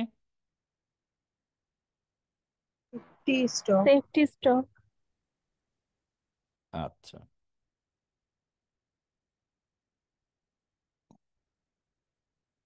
আচ্ছা। সেফটি স্টকের মানে হচ্ছে অন হ্যান্ডে কখনোই আমার কাছে 80 নিচে থাকতে পারবে না। মানে আগে বলতাম যে নেগেটিভ হতে পারবে না, এখন বলবো যে না, 80 নিচে থাকতে পারবে না। ঠিক আছে? আগে কি বলতেন অনলাইনে স্যার? কখনোই আমার 80 নিচে থাকতে পারবে না, খেয়াল রাখতে হবে এটা। তাইলে আমরা আগের অঙ্কে চলে যাই। এবার বলেন তো আগের অঙ্কে এখানে কত ছিল, কারো মনে আছে? 77। 77। বাট এই যে 77, এটা কি 80 নিচে না? জি স্যার। জি আমার স্যার। রিকোয়ারমেন্ট হচ্ছে minimum I have to maintain 80, তার মানে 80 হচ্ছে জিরো লেভেল। তাহলে এই 77 কিন্তু আর এখানে ভ্যালিড না, কারণ দিস ইজ বিলো 80। 80 পর্যন্ত ঠিক আছে, কিন্তু 80-র নিচে কিন্তু আর ভ্যালিড না। ঠিক আছে, 80-র নিচে কিন্তু আর ভ্যালিড না। তার মানে কি আমার এখানে অলরেডি শর্ট, 3টা শর্ট। যদি আমি জানি 77টা আছে, কিন্তু আমার থাকার কথা 80টা, তার মানে আমার 3টা শর্ট। আর শর্ট হলে আমাকে কি করতে হবে? আবার একটা লট অর্ডার করতে হবে। আবার লট অর্ডার করতে হবে। কাজে এই লটটা এখানে আসবে। এখন যদি আমি দুইটা যোগ করি, তাহলে 457 - 150, 307। এখন আমার আর কোনো সমস্যা নাই। দেখেন আগের মতনই রয়ে গেল, শুধুমাত্র লটটা আমি উইক নাম্বার 7-এর বদলে I have to get it on week number 6 because of this safety stock. Safety স্টকের মানে হচ্ছে মিনিমাম 80 আমাকে মেনটেন করতেই হবে। এটা হচ্ছে সেফটি স্টকের মিনিং, মিনিমাম 80 আমাকে মেনটেন করতেই হবে। বোঝা গেছে? জি স্যার। তাহলে আমাদের উইক নাম্বার 4-এর জন্য কবে অর্ডার করবো? লিড টাইম হচ্ছে 2 weeks. When should order it? আগের মতোই। 2-তে। উইক নাম্বার 2-তে। আর উইক নাম্বার 6-এর জন্য স্যার 4-এ। 4-এ। 4th that's it. বোঝা গেছে? Yes sir. Yes, sir. Yes, sir. এবার আরেকটা অঙ্ক দিই আমরা। এখানে কি লেখা আছে দেখেন তো, চেঞ্জ কি আছে? Sir lot for lot. Lot for লট। এতক্ষণ আমরা বলছিলাম লট সাইজ, এখন আমরা বলছি lot for lot. Lot for লট দিয়ে কি ইন্ডিকেট করি আমরা বলেন তো? লট ফর লট দিয়ে কি ইন্ডিকেট করি বলেন তো?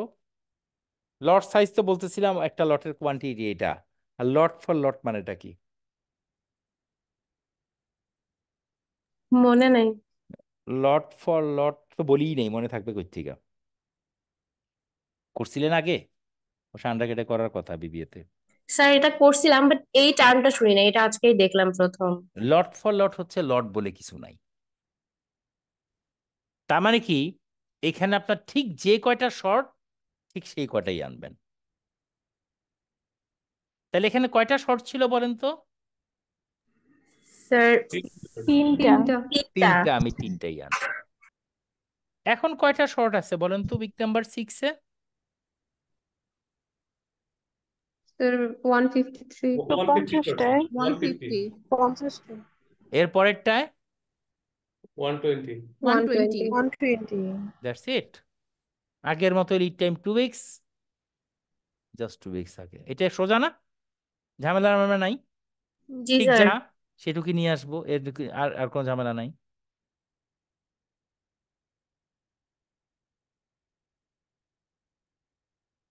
ঠিক আছে? Yes sir. আচ্ছা, Yes. এইবার দেখি, দেখেন তো এটা কি হবে।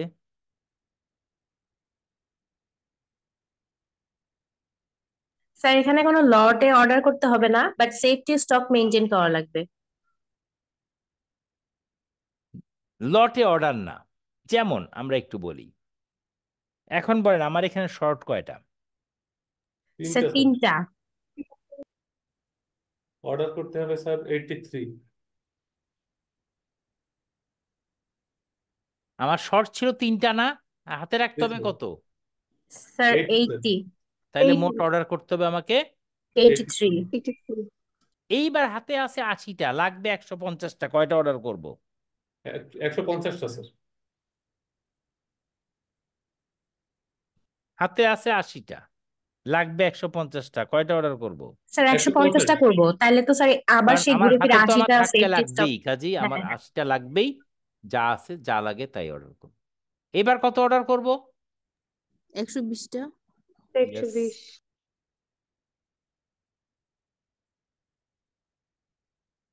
That's it. তার আমরা 4টা ডিফারেন্ট টাইপস অফ ম্যাথ করলাম না? 2টা ছিল লট সাইজ দিয়ে, আর 2টা হচ্ছে লট ফর লট দিয়ে। এই লট সাইজ যেটা আমরা করি এটাকে বলি আমরা এফ ও কিউ। ঠিক আছে, লট সাইজ দিয়ে যেটা আমরা করি সেটাকে বলি আমরা এফ ও কিউ, মাথায় রাখবেন। এফ ও কিউ হচ্ছে ফিক্সড অর্ডার কোয়ান্টিটি। ওই যে আমাদের অর্ডার সাইজ যে ফিক্সড, এই যে আমরা বলি fixed order quantity. By the way, যদি এরকম ঘটনা ঘটে লট সাইজে, যে মনে করেন আমার এখানে অর্ডার হচ্ছে 120-এর জায়গায় 520 বা 420, এবার কি করবেন আপনি? স্যার বুঝি না, আরেকবার একটু বলেন। এখানে এখানে আমার 120-এর জায়গায় মনে করেন আমার 420 বা 520 অর্ডার সাইজ। একটু চিন্তা করেন, আমি আসতেছি, আজানটা শেষ হোক, আজান শেষ হলে আবার আসবো, জাস্ট 3 মিনিট, আজান শেষ হলে আমি কামিং ব্যাক। আপনারা চিন্তা করেন যে 120 জায়গায় আরো বেশি থাকলে, 520 420 থাকলে কি করবেন?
বলেন, যখন অর্ডার সাইজ বড় থাকবে তখন আমরা কি করব? দুইটা লট অর্ডার দিব। 2টা লট, এক্স্যাক্টলি। যদি এক লটে না হয় 2 লট, 2 লটে না হয় 3 লট, মানে multiple lots. But remember, don't change the lead time, keep the lead time same, just multiple of the lot size. একটা না হয় 2 লট, দুইটা না হয় 3 লট, এভাবে করবেন। ক্লিয়ার? জি স্যার। জি স্যার। ওকে।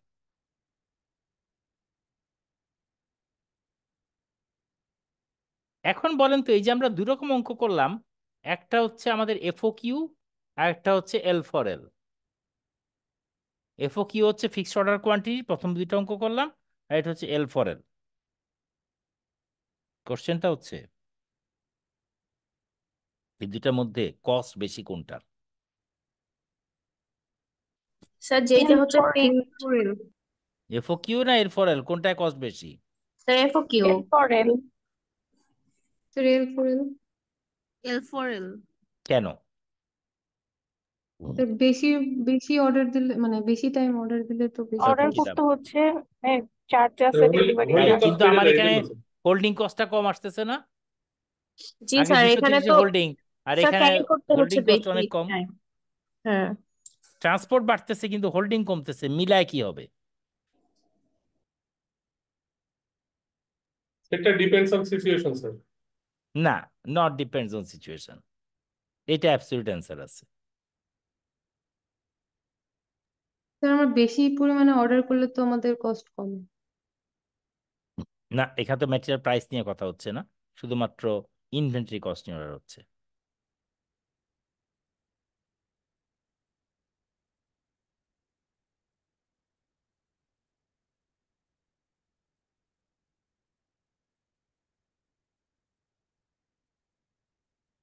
ঠিক আছে? আচ্ছা, এবার বলি, আমরা যে গত টার্মে, গত সপ্তাহে ইও কিউ পড়ছিলাম, ইও কিউ মানে কি? Economic economic order order quantity. Quantity sir. মানে কি মিনিমাম কস্ট, জি স্যার। তাই না? জি স্যার। Minimum cost. আচ্ছা, তাহলে মিনিমাম কস্ট যদি বলি, তাহলে এফও কিউটা, এই যে আমরা লট সাইজটা চয়েস করি 230 যেটা লিখছিলাম, এটা কিন্তু বেসড অন ইউ কিউ, কারণ ইউ কিউ আমাদের মিনিমাম কস্ট দেয়, সেই হিসাবে আমরা লট সাইজটা ঠিক করি। তাহলে যেহেতু এফও কিউ ইউ কিউ কে ফলো করে, আর ইউ কিউ মানে হচ্ছে ইকোনমিক, মানে মিনিমাম কস্ট, যেটা আমরা দেখছিলাম, ইউ কিউ মানে হচ্ছে মিনিমাম কস্ট দেয়, এই জন্য এফও কিউটা সবসময় মিনিমাম কস্ট দেবে, খেয়াল রাখবেন। এটা সবসময় মিনিমাম কস্ট দেবে, খেয়াল রাখবেন। তাহলে এফও কিউ হচ্ছে ইউ কিউ ফলো করে, আর ইউ কিউ হচ্ছে, আমাকে একটা মিনিট একটু সময় দিন, একটা মিনিট। উপরে টিপে এটা একই জায়গায় উপরে তো যাওয়ার সময় উপরে দিয়ে আসতে আর এখানে একটা লাগে টিপেও চলে যায় টিপেও তো দিয়ে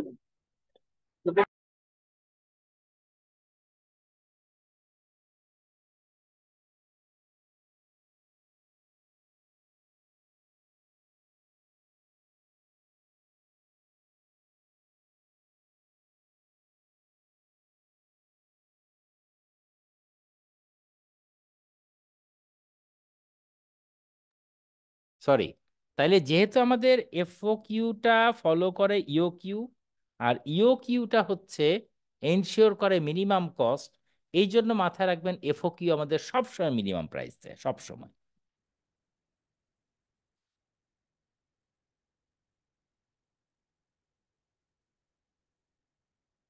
বুঝে গেছে?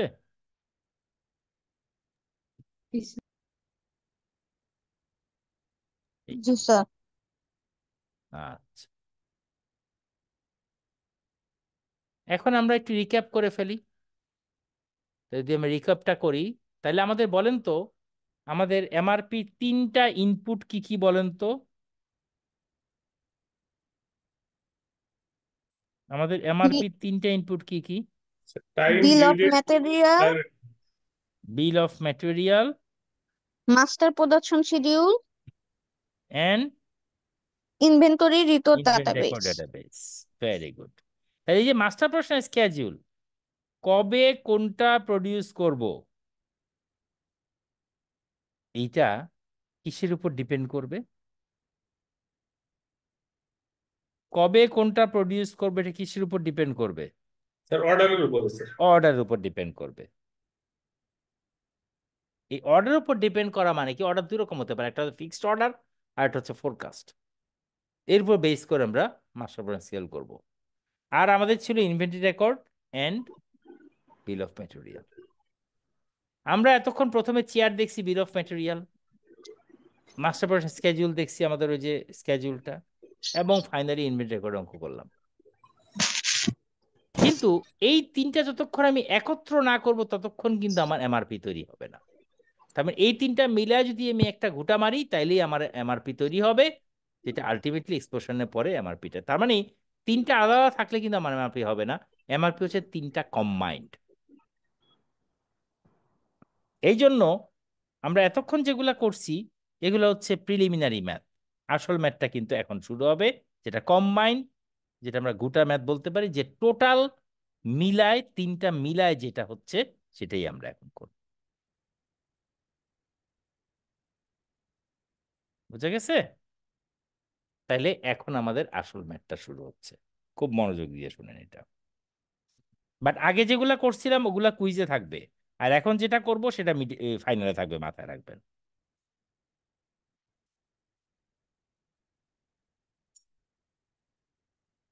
ওকে,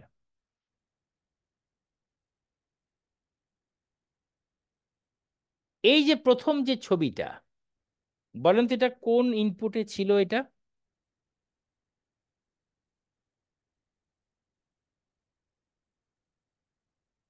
বলেন তো।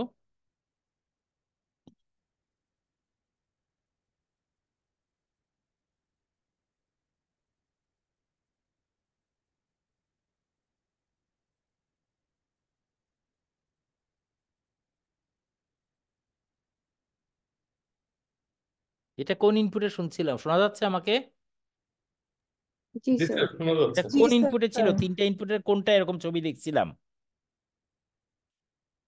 এরকম ব্লক করা ছবি, অর্গানোগ্রামের ছবি কোন ইনপুটে দেখছিলাম?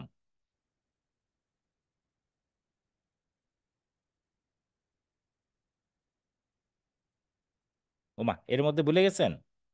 একটু আগে আমরা করছিলাম না এরকম, নাকি?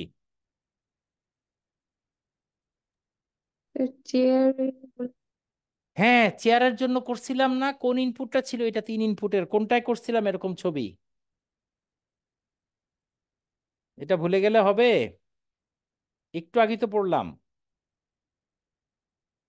এই ধরনের ছবি কোথায় ছিল বলেন দেখি, কোন ইনপুটে ছিল আমাদের? Sir bill of material. Bill of material, এই যে বিল অফ ম্যাটেরিয়াল আমাদের পুরো ছবিটা ছিল। মাত্রই তো পড়লাম, ভুলে গেলে কেমনে হবে? তা আমাদের বিল অফ ম্যাটেরিয়াল। আচ্ছা, আমরা বলছিলাম এখানে প্রোডাক্ট কোনটা কোনটা আর কম্পোনেন্ট কোনটা কোনটা বলেন। কোনটা কোনটা প্রোডাক্ট, কোনটা কোনটা কম্পোনেন্ট, কোনটা কোনটা আমরা বানাবো, কোনটা কোনটা আমরা কিনবো বলেন। স্যার এ আর সি প্রোডাক্ট আর এ বি আর C D sir product, B আর তাহলে ডি এফ এগুলা স্যার কিনবো। বি, ডি আর এফ কিনবো, আর বানাবো কি কি? এ আর এ আর সি। সি। ওকে, ঠিক আছে। এবারে বলেন তো, বক্সের পাশে কোনো সংখ্যা না থাকার মানে জানি কত? 1 স্যার। জিরো মানে ওয়ান হ্যাঁ ওয়ান হ্যাঁ হ্যাঁ, বক্সের পাশে কোনো সংখ্যা না থাকার মানে কি? 1 ওয়ান। স্যার। 1, 0 না আবার? জি স্যার ভুল বলছি। হুম, আচ্ছা, 0 তো মোটের কম্পোনেন্টই নাই।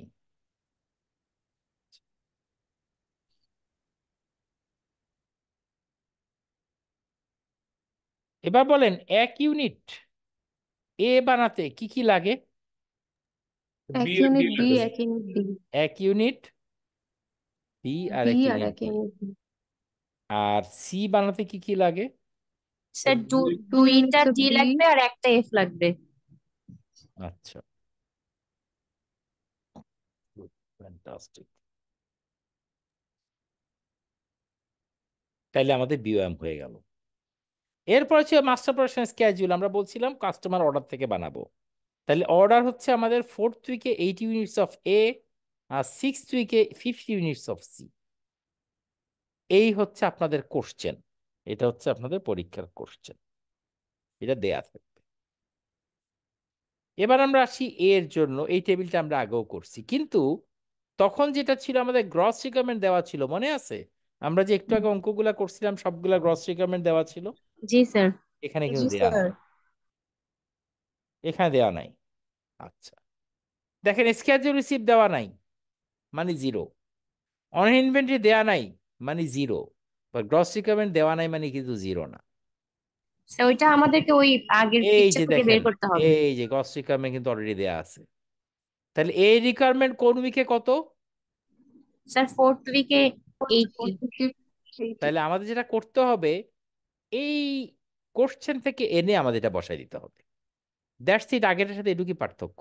আগে ডাইরেক্ট বসানো হতো, এখন কোশ্চেন থেকে এনে বসাইতে হবে। স্ক্যাচ হিসেবে দেওয়া নাই মানে আমি বলছিলাম কি, আপনার কিছু করার নাই, আপনার কিছু করার নাই। অন ইনভেন্টরি দেওয়া নাই মানে আপনার কিছু করার নেই, এই দুটো আপনি পারবেন না বসাতে। তার মানে আমার 0 0। এখন lot for lot, lot for লটের জন্য 80টার জন্য আমি কয়টা করব? স্যার 80টাই। 80টাই করব। লিড টাইম কত? Sir 1 one one week, week. তাহলে আমার যদি 4th উইকে দরকার হয়, when should I order? 3rd উইকে। Third week. কিন্তু কোশ্চেন হচ্ছে, আমি কি এ অর্ডার করতেছি না এ বানাচ্ছি, কোনটা? এ বানাচ্ছে স্যার স্যার। এ বানাচ্ছি। তাইলে মাথায় রাখবেন, এই বানানোর ক্ষেত্রে লিড টাইমটা হচ্ছে হচ্ছে আমাদের খেয়াল রাখতে হবে একটু। এটা হচ্ছে আমাদের ম্যানুফ্যাকচারিং লিড টাইম, যেটা আমরা বানাই। যে ম্যাটেরিয়াল যখন আমি অর্ডার করি সেটাকে বলি অর্ডারিং লিড টাইম, আর যখন আমি বানাই সেটা হচ্ছে ম্যানুফ্যাকচারিং লিড টাইম। মাথায় রাখবেন। তাহলে এটা হচ্ছে বানাইতে সময় লাগবে 1 সপ্তাহ। লিড টাইম মানে হচ্ছে বানানোর শুরু থেকে বানানোর শেষ পর্যন্ত। অঙ্ক কিন্তু সেম, শুধুমাত্র মিনিংটা ডিফারেন্ট। আগেটা ছিল অর্ডার করলে রিসিভ করব, আর এখন যে বানানোর শুরু থেকে বানানোর শেষ। তাহলে বানানো শুরু করব, যদি আমার বানানো শেষ করতে হয় 4th উইকে, বানানো শুরু করতে হবে কোন উইকে? Third week. 3rd উইকে। মানে মিনিংটা, মানে প্রসিডিউরটা সেম, শুধু মিনিংটা আলাদা, but procedure exactly same 1 week আগে। এটি কি সবাই বুঝতে পারছেন না পারেননি? একটু বলবেন প্লিজ। বুঝতে পেরেছি স্যার। স্যার আরেকবার বুঝলে ভালো হতো। বুঝতে আমার টোটাল রিকোয়ারমেন্ট কত, 80 না?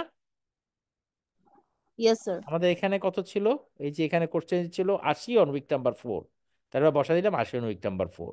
যেহেতু আমার কোনো স্কেজুল রিসিপ্ট নাই, জিরো ইনভেন্টরি নাই, জিরো, যেহেতু লট ফর লট 80-র জন্য আমাদের বানাইতে হবে 80টাই, আর বানাইতে সময় লাগে 1 উইক, মানে আমাকে 1 উইক আগের থেকে বানানো শুরু করতে হবে। ঠিক আছে, বুঝতে পারছেন? জি স্যার।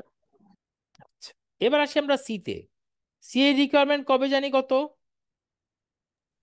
স্যার এটা হচ্ছে 6 উইকে 50। 50, এক্স্যাক্টলি সেম অ্যাজ সি। এখানেও কিন্তু দেখেন স্কেজুল রিসিপ্ট নাই, এখানেও অন ইনভেন্টরি নাই, জিরো, আর গ্রস রিকোয়ারমেন্ট হচ্ছে 6 উইকে 50। তাহলে এগেইন লট ফর লট, তাহলে 50-এর জন্য কত বানাইতে হবে? 50। স্যার 50ই বানানো লাগবে। আর বানাইতে কয় সপ্তাহ সময় লাগে?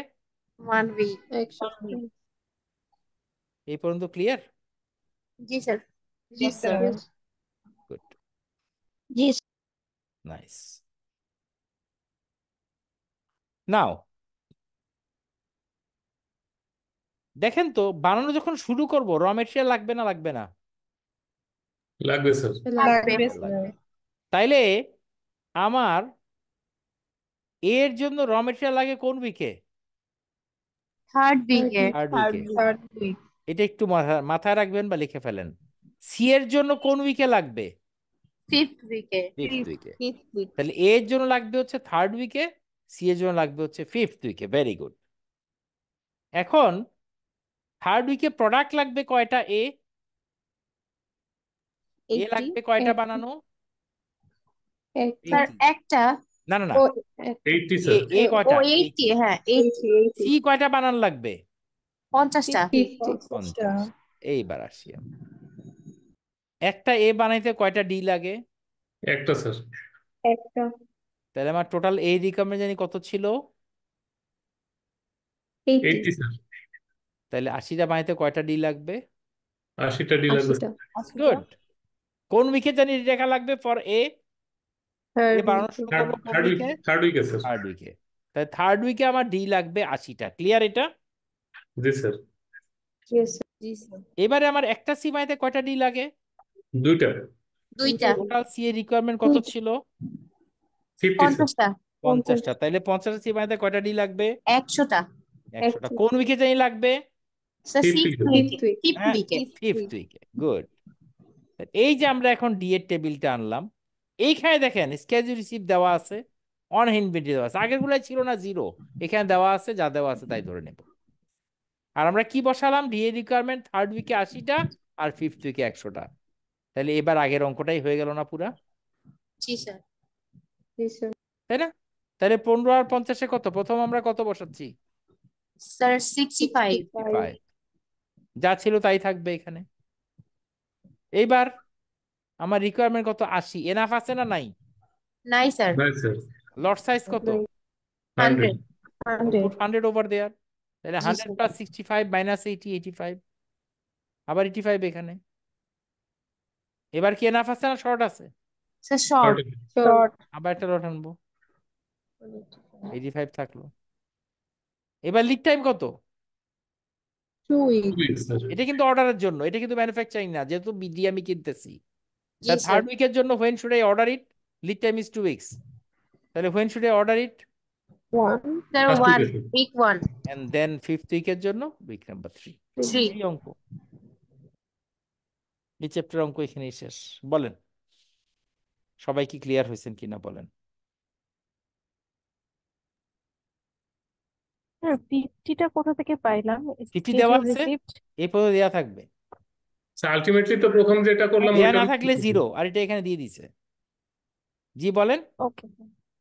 প্রথম যে অঙ্কটা করলাম ওইটার মতোই তো আলটিমেটলি ঘুরে। একদম হুবহু তাই, শুধুমাত্র আমার কি করতে হয়েছে? এই দুইটা বসানো, এই দুইটা বসানো হচ্ছে আলাদা, বাকি সব সেম। খালি গ্রস রিকোয়ারমেন্ট আপনাকে হিসাব করে বসাতে হচ্ছে, আর বাকি সব সেম আগের মতো। স্যার এখানে স্যার 80 আর 80টা 100 কম্পোনেন্ট। থেকে পাইছি। আবার আবার বলেন। স্যার উইক 3 তে যে স্যার 80 আসছে এটা কোথায় থেকে? আচ্ছা, আমার উইক 3 রিকোয়ারমেন্ট কত? 80 না? জি স্যার। এ লাগে 80। আর একটা বানাতে কয়টা ডি লাগে? ও আচ্ছা, জি। তাহলে 80টায় বানাতে 50, 80টা ডি। 80টা, জি স্যার। আবার যদি আমি দেখি 50 লাগবে ফিফথ উইকে, তাহলে একটা বানাতে লাগে 2টা ডি, তাহলে 50টা লাগবে 100, 100টা ডি। জি that's sir. It. Sir BF এর জন্য করা লাগবে না? হ্যাঁ, মানে এগুলা প্রতিটার জন্য এক একটা টেবিল। আমি আপনাদেরকে পরীক্ষা বলে দিব কোন কোনটা করতে হবে। টেবিল টেবিল সবই আমি ড্র করে দিব, পরীক্ষা বলে দিব কোন কোনটা করতে হবে। Okay. ভাইয়া আপনি নিতে পারো গ্রেড? বুঝে গেছে? জি স্যার। আচ্ছা, এখন আমরা বলছিলাম আমরা যখন এমআরপি করছিলাম, জি স্যার। এমআরপিতে আমরা যখন বিওএম করছিলাম, দেখেন বিল অফ ম্যাটেরিয়ালে নর্মাল বিলের আইটেম আছে, কোয়ান্টিটি আছে, কিন্তু কোন জিনিসটা নাই যেটা নর্মাল বিলে আছে বা বিল অফ ম্যাটেরিয়ালে নাই বলেন তো? নর্মাল বিলে আছে, রেগুলার বিলে আছে, কিন্তু বিল অফ ম্যাটেরিয়ালে নাই। কোন আইটেমটা ছিল? প্রাইস। প্রাইস। কিন্তু দেখা যাচ্ছে যে প্রাইসটা ইনক্লুড করলে এখন হয় না, কাজে আমার ম্যাটেরিয়াল প্রাইস এখানে একটা ইম্পর্টেন্ট। শুধু ম্যাটেরিয়াল প্রাইস না, কস্টিং মিলা সবকিছু ইম্পর্টেন্ট। তো আমরা প্রাইসের কথা বলবো না, কস্টের কথা বলবো। সে এমআরপির সাথে যখন আমাদের কস্ট আর ফিনান্সিয়ালটা অ্যাড হয়, তখন সেটাকে আমাদের বলি হচ্ছে MRP2, that is manufacturing resource planning. বলেন তো একটা প্রোডাক্ট তৈরি করতে ম্যাটেরিয়াল ছাড়া আর কি কি লাগে? লেবার লাগে। স্যার ম্যান লেবার, লাগে, মেশিনারিজ। মেশিন লাগে, এক্স্যাক্টলি, মানি তো আছেই। জি স্যার। তাইলে এই সবগুলো হচ্ছে ম্যানুফ্যাকচারিং রিসোর্স। এই জন্য আগে আমরা এতক্ষণ পড়ছিলাম শুধুমাত্র ম্যাটেরিয়াল, আর এখন পড়বো not only material, other resources as well. এখন বলেন তো একটা কোম্পানিতে ম্যাটেরিয়াল নিয়ে, শুধুমাত্র ম্যাটেরিয়াল নিয়ে কোন কোন ডিপার্টমেন্ট ডিল করে বলেন তো? শুধুমাত্র ম্যাটেরিয়াল নিয়ে কোন কোন ডিপার্টমেন্ট ডিল করে বলেন তো? না না, লজিস্টিক্স না, এটা কি বলে? প্রথমে ম্যাটেরিয়ালটা কিনে কারা? Procurement department. Procurement department. Procurement department. কিনে কাকে দেয়? ইনভেন্টরিতে দেয় স্যার। হ্যাঁ, কিন্তু আলটিমেটলি কোথায় যায় এটা? এটা প্ল্যান্টে স্যার যায়। প্রোডাকশনে প্রোডাকশনে যায়। যায়। প্রোডাকশনের পরে যখন প্রোডাক্টটা তৈরি হয়, তখন এটা কার কাছে যায়? আহ, কাস্টমারের কাছে যায় ইনভেন্টরি হয়ে। ভায়া? ইনভেন্টরি হয়ে স্যার। নো। সেলস। আপনার একটা কোম্পানিতে লোক নাই, এই কারা স্যার এই এটা তো স্যার স্টকে যাবে, মানে হচ্ছে যারা দেখাশোনা করে। Yes, মার্কেট, সেলটা মার্কেটিং। কারা করে? Salesman sir sir. Marketer. Exactly, sales and distribution. কাজে এমআরপি মূলত 3টা ডিপার্টমেন্ট ইন্টিগ্রেট করে: procurement, production, sales and distribution. যেহেতু you are talking only about material, but যখনই আপনার এখানে কস্ট অ্যান্ড ফিনান্সিয়ালটা চলে আসলো, ম্যান চলে আসলো, মেশিন চলে আসলো, মানি চলে আসলো, তখন আমার এখানে এই 3টা তো থাকবেই। অন টপ অফ দ্যাট আমার কি কি থাকবে? যেমন অ্যাকাউন্টস, ফাইন্যান্স থাকবে, ফাইন্যান্স। অ্যাকাউন্টস থাকবে, এইচআর থাকবে, অ্যাকাউন্টস থাকবে, অ্যাডমিন থাকবে, HR। কমার্শিয়াল থাকবে, মানে সবগুলা ডিপার্টমেন্ট। আমার এখানে জায়গা নেই বলে আমি আর লিখতে পারিনি, সব ডিপার্টমেন্ট। তাহলে এমআরপি শুধু 3টা ডিপার্টমেন্ট ডিল করে, আর MRP2 all departments of an office or factory or organisation. Organisation না, একটা অফিস বা একটা ফ্যাক্টরি সবগুলো ডিপার্টমেন্ট ডিল করে, সেটা হচ্ছে MRP2। বাট এখন দেখা যাচ্ছে even that is not enough. এখন আমরা চলে আসছি ইআরপি। ইআরপিটা কি জানি হয়? Enterprise resource planning. Enterprise resource planning. এখন শুধুমাত্র একটা অফিস বা একটা ফ্যাক্টরি না, একটা কোম্পানির মার্কেটিং আছে, সেলস আছে, প্রকিউরমেন্ট আছে, টেকনিক্যাল সাপোর্ট আছে, প্রোডাকশন আছে, সবগুলা একসাথে ইন্টিগ্রেট করে ফেলি আমরা। তো practice of consolidating enterprises planning, manufacturing, sales and marketing efforts. তার মানে একটা ডাটাবেস সমস্ত কিছু মেনটেন করে। দেখেন, combines all databases across departments office. শুধুমাত্র ডিপার্টমেন্ট না, প্রতিটা অফিসের ডিপার্টমেন্ট আবার সবগুলো অফিসকেও ইন্টিগ্রেট করে ফেলতেছে। এটাই হচ্ছে আমাদের মূলত এমআরপি, ইআরপি। তো যদি আমরা ডেভেলপমেন্টটা দেখি, প্রথম কিন্তু 60s শুরু হয়েছিল হচ্ছে software package for inventory control, then 70s MRP, 80s MRP2, 90s হচ্ছে ইআরপি। আমি প্রথম 97 বা 98, 97 প্রবাবলি আমি এটা দেখি। তখন হংকংয়ে আমি যখন যাই ফার্স্ট, তখন এখানে আমার কোম্পানি তখন ইআরপি ওরাকল থেকে মাত্র আনছে। ওরাকলের ইআরপি সফটওয়্যার তারা মাত্র শুরু করছে সেই 97-এ। এখনো কিন্তু সেই ইআরপি চলতেছে, খালি ইমপ্রুভ হচ্ছে। আপনারা বলতে পারেন যে ইআরপি সবচেয়ে বেশি কোন সফটওয়্যারটা এখন চলতেছে? এসএপি। এসএপি সবচেয়ে বেশি চলে হচ্ছে এসএপি। এবং যেটা দেখা যাচ্ছে যে এটা একটা customise software, totally depends on the company. দেখেন প্রতিটা ডিপার্টমেন্ট কিন্তু এই ব্যাকবোনে দাঁড়ানো আছে ইআরপির সাথে রিলেটেড। এইচআর বলেন, অ্যাকাউন্টস বলেন, শিপিং বলেন, প্রোডাকশন বলেন, কোয়ালিটি বলেন, ইনভেন্টরি, প্রকিউরমেন্ট, সমস্ত কিছু যদি আপনি বলেন, তাহলে কিন্তু প্ল্যানিং বলেন, এভরিথিং, অল আদার ডিপার্টমেন্ট হতে এটার সাথে মানে একটা সেন্ট্রাল ডাটাবেজে জয়েন করা। তাতে সুবিধাটা কি? আগে যেটা হতো বিফোর ইমপ্লিমেন্টিং দ্য ইআরপি, আগে যেটা হতো সেটা হচ্ছে যে সবাই সবার সাথে টেলিফোনে কথাবার্তা বলতে হতো। তুমি এটা আসো কিনা, তুমি এটা আনছো কিনা, তুমি এটা করছো কিনা, এই সমস্ত টেলিফোনে কথাবার্তা হতো। একটা হ্যাফাজার্ড অবস্থা, প্রত্যেকে সারাক্ষণ খবর নিতে হতো। But after implementing ERP, my central database are there, everyone is giving to entry to the database and everyone is getting all the information. আপনি যখনই ডাটা এন্ট্রি দিচ্ছেন, ভিতরে ইনফরমেশন প্রসেস হয়ে যার যা ইনফরমেশন দরকার সে সমস্ত কিছু পেয়ে যাচ্ছে। দেখেন সেলস বলেন, পারচেজিং বলেন, ওয়্যারহাউস বলেন, অ্যাকাউন্টিং বলেন, প্রোডাকশন বলেন, সবাই কিন্তু এটা পেয়ে যাচ্ছে টোটালটাই। সো তাইলেই এইটাই হচ্ছে আমার ইআরপির মেইন থিমটা, যে আমার হয়তো অর্ডার মার্কেটিং নিয়ে বসে আছে ইউরোপ বা আমেরিকা, ওখান থেকে তারা কম্পিউটারে সিম্পলি এন্ট্রি দিয়ে দিচ্ছে, this my order, we have to follow this one. Automatic এমআরপিও চলে যাচ্ছে চায়নাতে, সমস্ত প্রকিউরমেন্ট সেখান থেকে কেনা হচ্ছে কম্পোনেন্টের। ম্যানুফ্যাকচারিং প্ল্যান ব্যবস্থা ঢাকাতে, already they plan it, schedule line and everything, তারা তাদের মতন শুরু করতেছে। কারোর সাথে কারো কথা বলার দরকার পড়ে না, এভরিথিং ইজ অর্ডার, সবার ইনফরমেশন সবার কাছে আছে, যা ডাটাবেজে চেক করলেই হয়ে যায়। এই হচ্ছে আমাদের ইআরপির মূল থিমটা। মানে রিয়েল টাইম ইনফরমেশনটা শো করে। Yes, every time. এবং সবার জাস্ট আপনি যখনই একটা ডাটা এন্ট্রি দিবেন, এটা প্রসেস হয়ে যাবে, ইনফরমেশন হয়ে আপনার কাছে চলে আসবে, আবার বা যার যার দরকার তার কাছে চলে আসবে। কমার্শিয়াল শিপ বুকিং এ ডাটা দিল, আপনি পেয়ে গেলেন।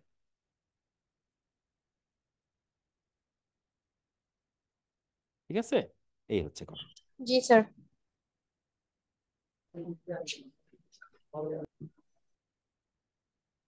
সো যদি আমরা দেখি জিআরপির আসলে বেনিফিট গুলো কি, দুই রকম বেনিফিট আমরা দেখবো, হচ্ছে ডাইরেক্ট আর indirect. Number one, decision making যে আমি দেখি, faster response time to customer. আমরা কি বলছিলাম, ইনফরমেশন যদি রেডিলি অ্যাভেলেবল থাকে, we always can get the faster response, কারণ সাথে সাথে আমি কাস্টমারকে দিতে পারি। তার মানে কি, আমার বেটার ডিসিশন মেকিং, যেহেতু ইনফরমেশন আছে, আমার ডিসিশন মেকিংটা বেটার হচ্ছে। কারণ আমার যদি খুঁজতে হয়, ইনফরমেশন খুঁজে খুঁজে বেড়াইতে হয়, আমি তো ফার্স্ট ডিসিশন মেকিং নিতে পারবো না এবং ভালোভাবে করতে পারবো না। এই জন্য আমার all the information is available, আমি কাস্টমারকে কোয়ারিকে ভালো রেসপন্স করতে পারবো এবং ডিসিশন মেকিংটা বেটার করতে পারবো। তাতে কি হচ্ছে আমার, খেয়াল করে দেখেন, আমার যখন সবকিছু প্ল্যানিং ভালোভাবে হচ্ছে, ডিসিশন মেকিং ভালো হচ্ছে, আমার এফিসিয়েন্সি, প্রোডাক্টিভিটি ডেফিনেটলি বেড়ে যাচ্ছে। বাট এগুলো হচ্ছে আমার ডাইরেক্ট বেনিফিট পাই from ERP. But what the indirect benefits you can get? Number one, আমার কিন্তু একটা কাস্টমার স্যাটিসফ্যাকশন বা গুডউইল ক্রিয়েট হচ্ছে। যেহেতু আমি ফার্স্টটা রেসপন্স করতেছি এবং বেটার ডিসিশন মেক করতেছি, ডেফিনেটলি কাস্টমার স্যাটিসফাইড, কাস্টমার একটা রেপুটেশন বিল্ড আপ হচ্ছে। তার মানে আমার একটা কর্পোরেট ইমেজ তৈরি হয়ে যাচ্ছে, কর্পোরেট ইমেজটা তৈরি হচ্ছে। আর যদি দেখি কাস্টমারের গুডউইলটা ভালো হচ্ছে, মানে রেপুটেশনটা বিল্ড আপ করছে, মার্কেট গ্রোথ হবে।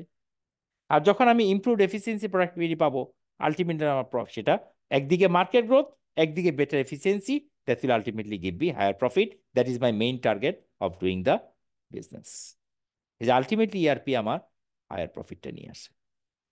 এসএপির ইমপ্লিমেন্টেশনের কস্ট কেমন বলতে পারবেন? আপনি যদি সবগুলা মডিউল নেন, এসএপির ইমপ্লিমেন্টেশনের কস্ট কেমন বলতে পারবেন? Higher cost approximate? 100 crore BDT. না, এত না, স্যার 25 কোটির 10, মতো। 12, 15 কোটির মতন পড়ে। এখন অবশ্য ডলারের দাম অনেক বেড়ে গেছে, এটার জন্য কত পড়ে জানি না।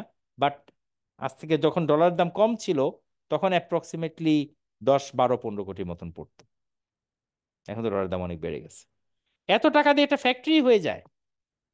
বা বাংলাদেশের সমস্ত মাল্টিন্যাশনাল কোম্পানি এখন এসএপি নিয়ে নিছে, লোকাল কোম্পানিও অনেক নিয়ে নিছে SAP, including garments as well. তাইলে আমার কি দেখেন, আমি যদি 15 কোটি 20 কোটি টাকা খরচ করে ইনভেস্ট করি, আমি ডেফিনেটলি তার চেয়ে বেশি রিটার্নটা চাবো।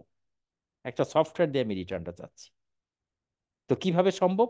এই যে সমস্ত কিছু ইন্টিগ্রেট হয়ে যাচ্ছে, সমস্ত কিছু টাইমে আমার ওয়েস্টেজ হচ্ছে না, ইনস্ট্যান্ট আমি ডিসিশন মেক করতে পারতেছি এবং বেটার ডিসিশন মেক করতে পারতেছি। আলটিমেটলি এটা আমাকে হায়ার প্রফিটের দিকে নিয়ে যাচ্ছে। So that is the advantage of ERP. তবে এটা আমার অর্গানাইজেশন যতগুলা অফিস আছে সবগুলো অফিসকে সে ইন্টিগ্রেট করে ফেলে, একদম অর্ডার প্রসেসিং থেকে ডেলিভারি পর্যন্ত পুরাটা। দ্যাটস ইট আজকের জন্য।